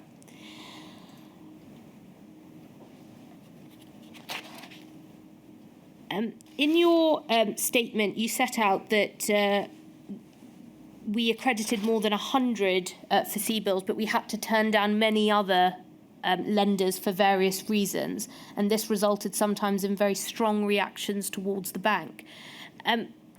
Could you just set out what some of those reasons might have been for turning down lenders who were very much hoping to become accredited lenders, and why the bank would have taken the view not to accredit them? Yeah, we had to make sure that the position of the taxpayer was properly protected. So we had to be comfortable that the lender could do the lending that we wanted them to do under the CBILS scheme. And that wasn't necessarily the case for all of them. So we had to turn down a significant number of lenders because they didn't necessarily meet the criteria that we had set for participating in the CBILS scheme. And that criteria that you mentioned, was that sort of standard criteria that was in place in sort of pre-pandemic times that the bank would have used to decide who would become an accredited lender? Yes, that's right. For example, they had to have experience in lending to SMEs. They had to have a certain amount of processes in place. They had to have, let's say, a sufficient scale. They had to have the funding available to be able to lend to SMEs. So there were a set of criteria that they had to meet for them to be accredited.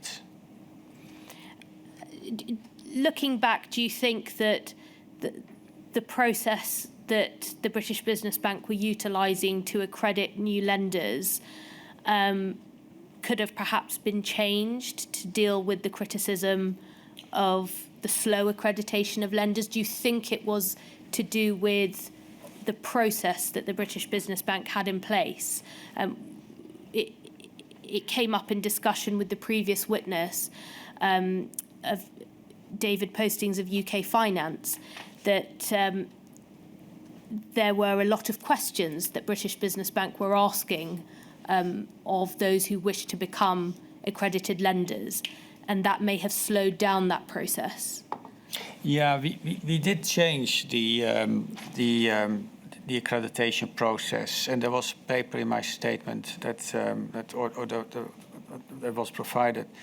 So we took a risk-adjusted methodology, which meant that those lenders that were accredited to EFG were accredited immediately for CBILS, and then we looked at how we could expedite the process, and we quickly or relatively quickly accredited all the regulated banks. For the non-bank FIs, and to some extent the CDFIs, the Community Development Financial Institutions, but also the non-bank financial institutions, it had to take longer sometimes. One reason was the sheer number of them that wanted to be accredited. The second reason was that some of them had fairly complicated corporate structures. And we also had to make sure that the lending they did was properly protected should one of those lenders go under, for example. So we had to look at most of the lending happened via special purpose vehicles. And we had to make sure those things were properly structured, that if, for example, the lender were to go under, that there was still the servicing would still continue, and in certain cases there was a backup servicer in place. So all of those things we had to make ourselves comfortable with, that if something went wrong, that the taxpayer's position was properly protected. And that obviously created friction with some of the delivery partners because they wanted to be accredited, or potential delivery partners, they wanted to be accredited much more quickly. For us, we were very aware of this problem, and it was seen as a significant problem. But ultimately, we had to make a decision of doing it as safe as possible, but still fast, or just take shortcuts.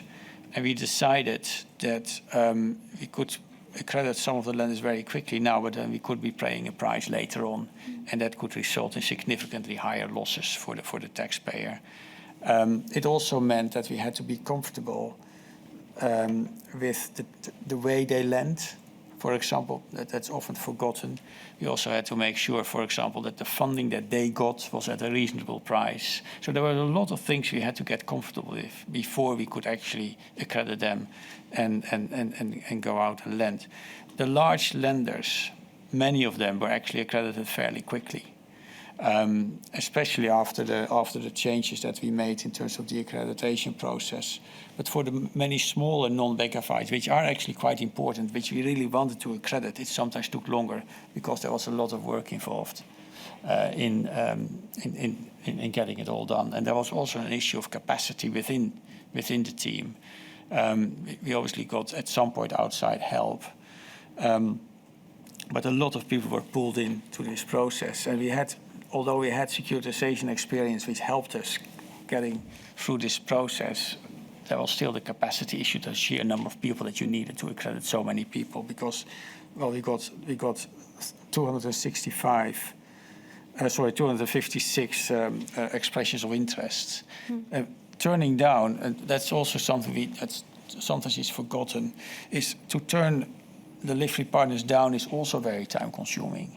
Because obviously many of them didn't want to be turned down because they all wanted to participate for obvious reasons. Because if they were not part of if they were not accredited in CBILS, it was very difficult for them to continue their business and to lend, because all the borrowers would go to those lenders that were participating because they wanted to, of course, to get the BIP, the business interruption payment, which was effectively paying for the first year of interest.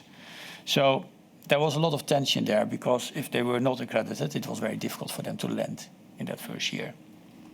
Yeah, and as you've alluded to, there was growing frustration amongst those who were waiting to be accredited, and also fears amongst them, which we discussed with David Postings, about them fearing that they'd be driven out of the market.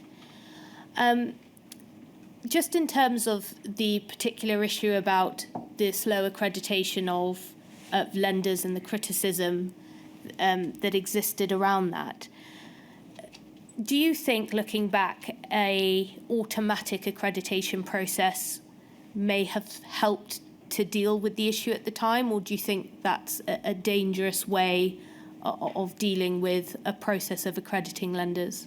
Well, it certainly would have helped with speed, but it would have been a very risky exercise. It would have been quite risky to just accredit lenders without knowing much about the way they lend, the processes, etc. So I think from a risk management perspective, that would have been a very, very risky decision to take.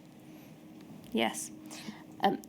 Another related issue to the slow accreditation of lenders and the criticism that came with that was the speed at which borrowers were able to obtain finance. So the speed at which lenders were delivering money to businesses under the scheme. And you explain in your statement that lending under CBILS was initially slow, and from early to mid-April 2020 there were public criticisms that funds were not reaching businesses quickly enough. You mentioned that this was unsurprising given that lenders had to get their processes established following the rapid launch of CBILS and were inundated with demand from applicants in light of the exceptional circumstances. The inquiry understands that lenders faced a wrath of criticism about the slow delivery of the scheme and getting money to businesses who had applied and were waiting for that. And in some cases, we've heard that businesses were only a matter of weeks away from running out of finance. And so we're really waiting and dependent on the finance that came from CBILS. Given what you've set out in your statement about, one, the rapid launch of the scheme, but also the processes that lenders had to go before they could release money to businesses, do you consider that the criticism lenders faced was fair?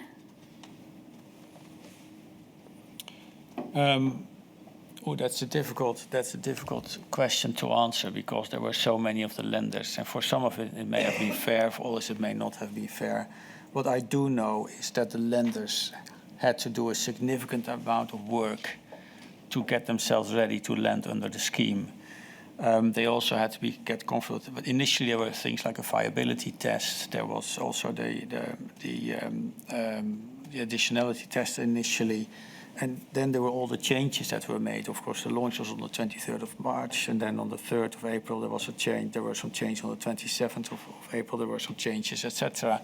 And they had to adjust their processes and their systems and everything when we made those changes. And those, when the government decided to make the changes and we implemented them. So it's understandable that they needed time to get everything up and running, especially for the large lenders.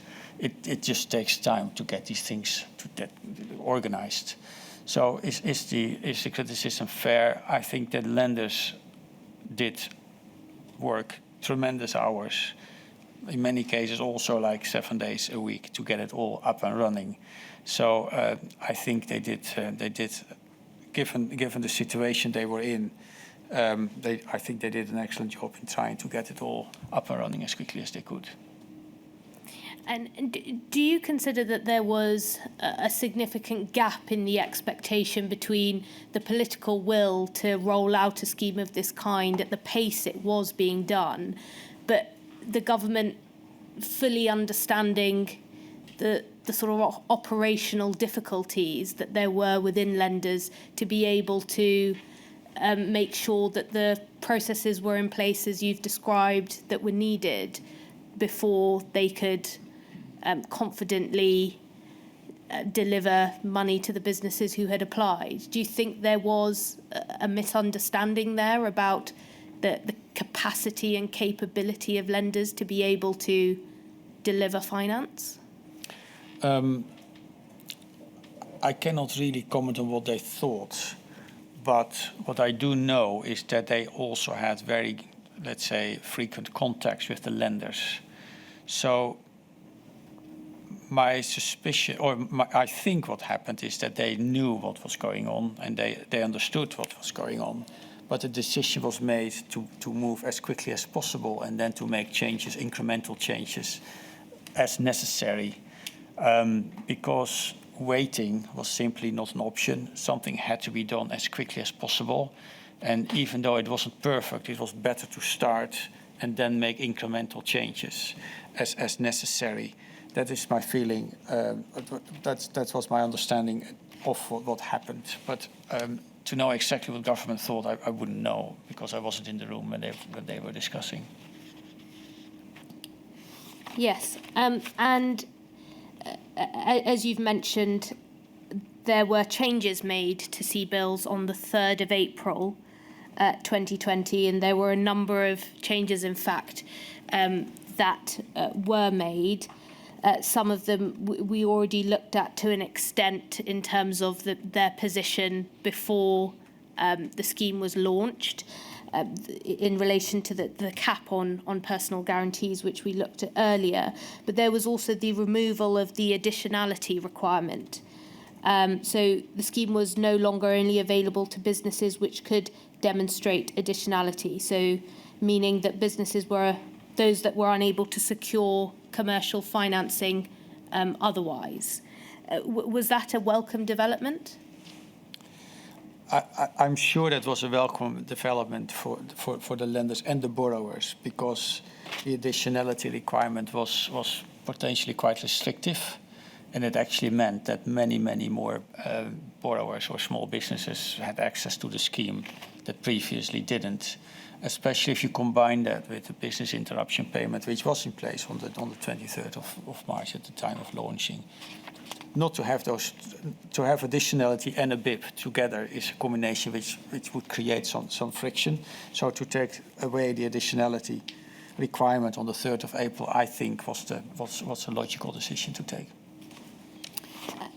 And in addition to the removal of that requirement, there was also an increase in the maximum loan size, and that increased from 1.3 million to 5 million. And in terms of the eligibility of the scheme itself, that was extended to, in fact, all sectors. Yeah, Is that correct? It's correct. The maximum amount was increased, which was quite a significant change as well, actually, because it used to be, I think it was 1.2 million. Yeah. And for 5 years. So yes, those were significant changes which were helpful. Were there any changes that were made on the 3rd of April that gave rise to concern for the British Business Bank, or were these changes that the bank considered were very much needed? I can't speak for the bank as a whole, but I think most of us felt that these were changes which were understandable. Again, we didn't know necessarily what government knew, but what we did realize is that it would significantly increase the size of the scheme. Especially the combination of not having the additionality requirement and a business interruption payment would mean that very large numbers of businesses would request a loan under the CBILS scheme. Given the situation that we were in, with the benefit of hindsight, I think it was a sensible decision. At the time, we were so busy operationalizing, I'm not sure we had that much time to think that much about the why, but we were just executing at some point. And so, from what you've just said, the effect of some of these changes, in particular the increase in the loan size, would have impacted the volume of applicants, and therefore placing difficulties operationally on the bank. We did realize that this would mean a significant increase in the demand, and therefore a significant increase in the number of facilities to be provided under the CBILS. And obviously that was one of my worries in those days from a systems perspective. Yeah. And the position with personal guarantees, we touched on this slightly earlier, but on the 26th of March, so that was 3 days after the scheme had launched on the 23rd, the decision was taken by the Treasury that no personal guarantees would be required from borrowers for facilities below 250,000. And for loans above £250,000, a tweak to the scheme was made so that if a business defaults on a loan, they could call on personal guarantees, but only up to the value of 20% of the outstanding balance. You explain in your statement in relation to those changes that the British Business Bank had severe reservations about the short and long-term impact of those changes. In particular, you mentioned that we should continue to allow personal guarantees at lenders' discretion, but to put a blanket ban on the use of them would be counterproductive. Was that a particular concern at the time that you recall? That was indeed a concern that the bank had at the time. Okay. Before we move away from looking at CBILS and moving on to the coronavirus large business interruption loan scheme, I just want to look at two reflections which you set out in your statement about the scheme. If we look at your statement, and we'll bring them up, INQ 0006 53967, thank you. And this is the first of the reflections. You state that one point you cannot highlight enough is the speed at which decisions had to be taken and processes had to be implemented. CBILS was launched in just a few weeks, and this did not, as you say, give time for did not provide time for detailed economic assessments of the potential impacts on the economy and corresponding risks. And then if we can look at the next paragraph, paragraph 8, it says one area which is perhaps less emphasised in this statement is the impact this had on the bank and lenders in terms of operationalising the schemes and their employees. There were many practical issues which understandably would not have been the primary focus of policymakers. It's just looking at both of those together in terms of standing back and reflecting on the scheme as a whole, is it right that the speed at which the scheme was rolled out placed enormous pressure operationally on the bank? Yes, it did. Yes, it did, absolutely. Yeah. And the reference in the paragraph that is there on the screen now at paragraph 8 says many practical issues which understandably would not have been the primary focus of policymakers. By that, did you mean that many of the practical challenges and operational difficulties upon the bank were simply not in the contemplation of those who were designing the scheme? Well, I'm sure they considered it, but it was not their primary focus. They had to think about bigger things. So again, it was the right decision to launch. I believe, with the benefit of hindsight, that it was the right decision to launch as quickly as possible. But the BBB had to deal with the operational impact of it. And the devil is in the detail. And it's not only operationally, it's also in terms of documentation, it is also in terms of the underlying. Let's say there were 4 different products under the CBILS scheme, which was overdrafts, term facilities, invoice finance, and asset finance, and they all had their own little tweaks. Then there was the waterfall. What happens if one of those loans defaults? What happens if one CBILS loan defaults? And there's also a commercial facility outstanding. How do the proceeds of any work out? How are they going to be allocated between the different, between the guarantor and the other lenders, etc. There's a lot of, let's say, detail that had to be sorted out as quickly as possible, and that was it's detail. It's important detail because it's all about the mechanics of the scheme, and that's what the lenders obviously wanted to know, because for them that has a direct economic impact, and that had to be done very, very, very, very quickly, in a matter of sometimes days.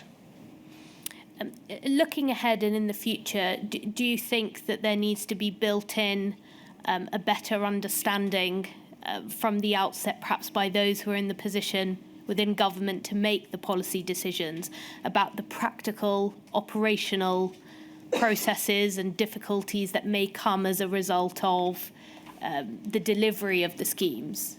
Do you think there's a slight disconnect between those who are designing and those who are delivering? Again, I don't know what they knew and what the thinking was in government when those decisions were made. But I think it was necessary to make those decisions very quickly, and it was necessary to do something. So I think whether they knew or didn't know about all the detail that came with it, I don't think. And again, I was not in the room when those decisions were made, but I do not think that it would have impacted the decision to go ahead. Because ultimately, these were all things that could be resolved and were resolved, mostly. And I think it just had to be done. It had to be done as quickly as possible. If we are in a situation like this again, we are much better prepared. Because the growth guarantee scheme is a very different scheme from what EFG used to be. So it is easier to scale up. But the changes that had to be made just had to be made as quickly as possible. And I do not necessarily think that people in government did not realize that there was a lot of let's say, operational and detail that had to be sorted out. I'm sure they did realize it, but they had other things to weigh off. Again, I assume. So you consider it was perhaps a trade-off that they were aware of the pressures upon the bank to deliver the scheme in the way in which they had designed, but in fact, in reality, their hands were tied in that they couldn't have allowed more time?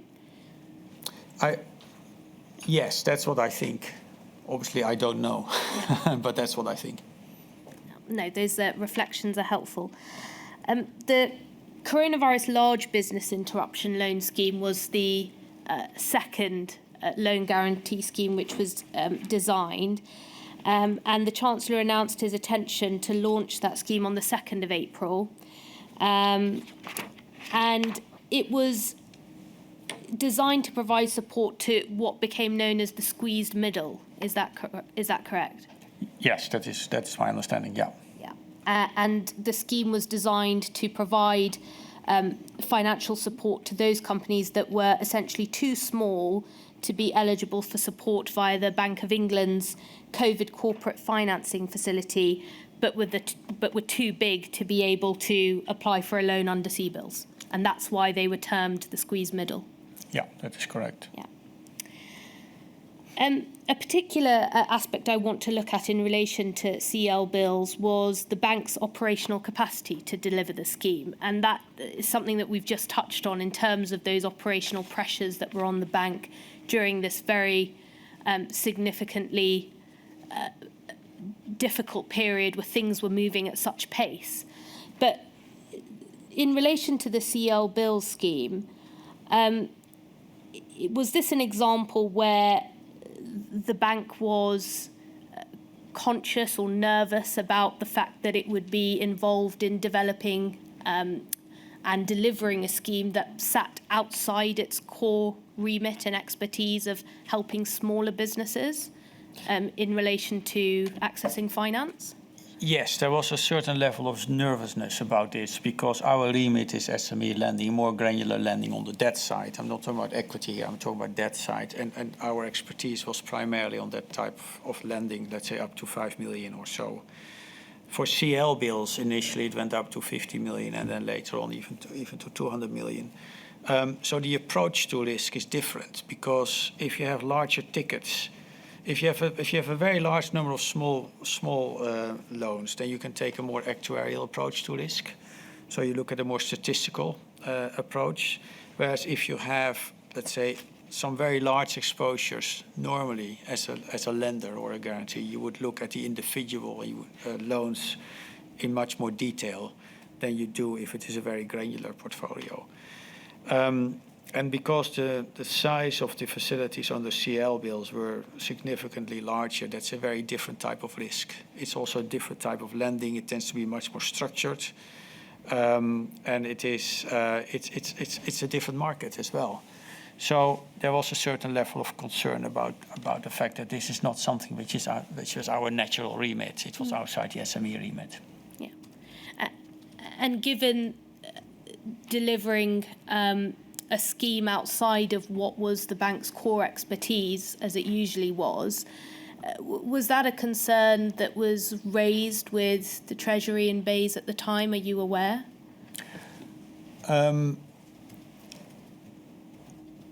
I was in telephone calls where it was raised, and it was,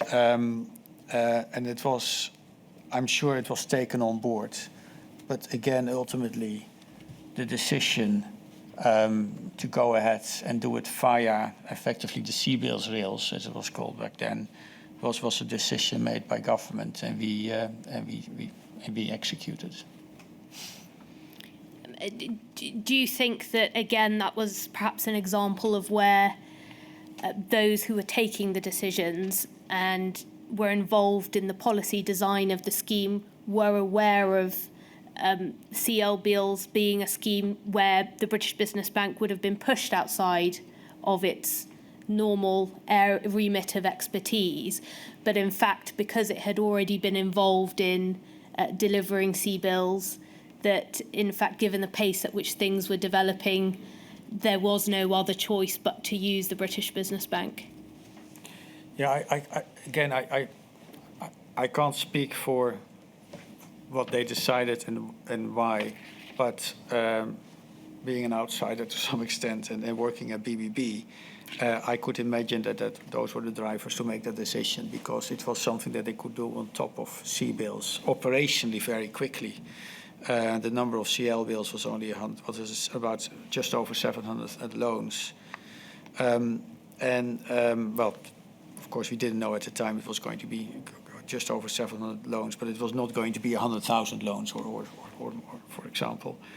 So it was I'm sure the decision was made, and that people in government were aware that it was outside our remit, but they decided to go ahead anyway, which was fine.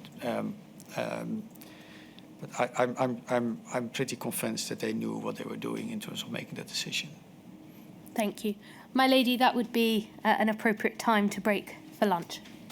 Thank you very much indeed, Mr. Noah. Mr. Demanche, I'm sorry we can't complete your evidence before lunch. You were probably warned that we'd ask you to come back this afternoon, but I promise we will finish you possibly by about 2:30 and have you on your way. So thank you for your help so far, and see you this afternoon. Thank you. I shall return at 1:45.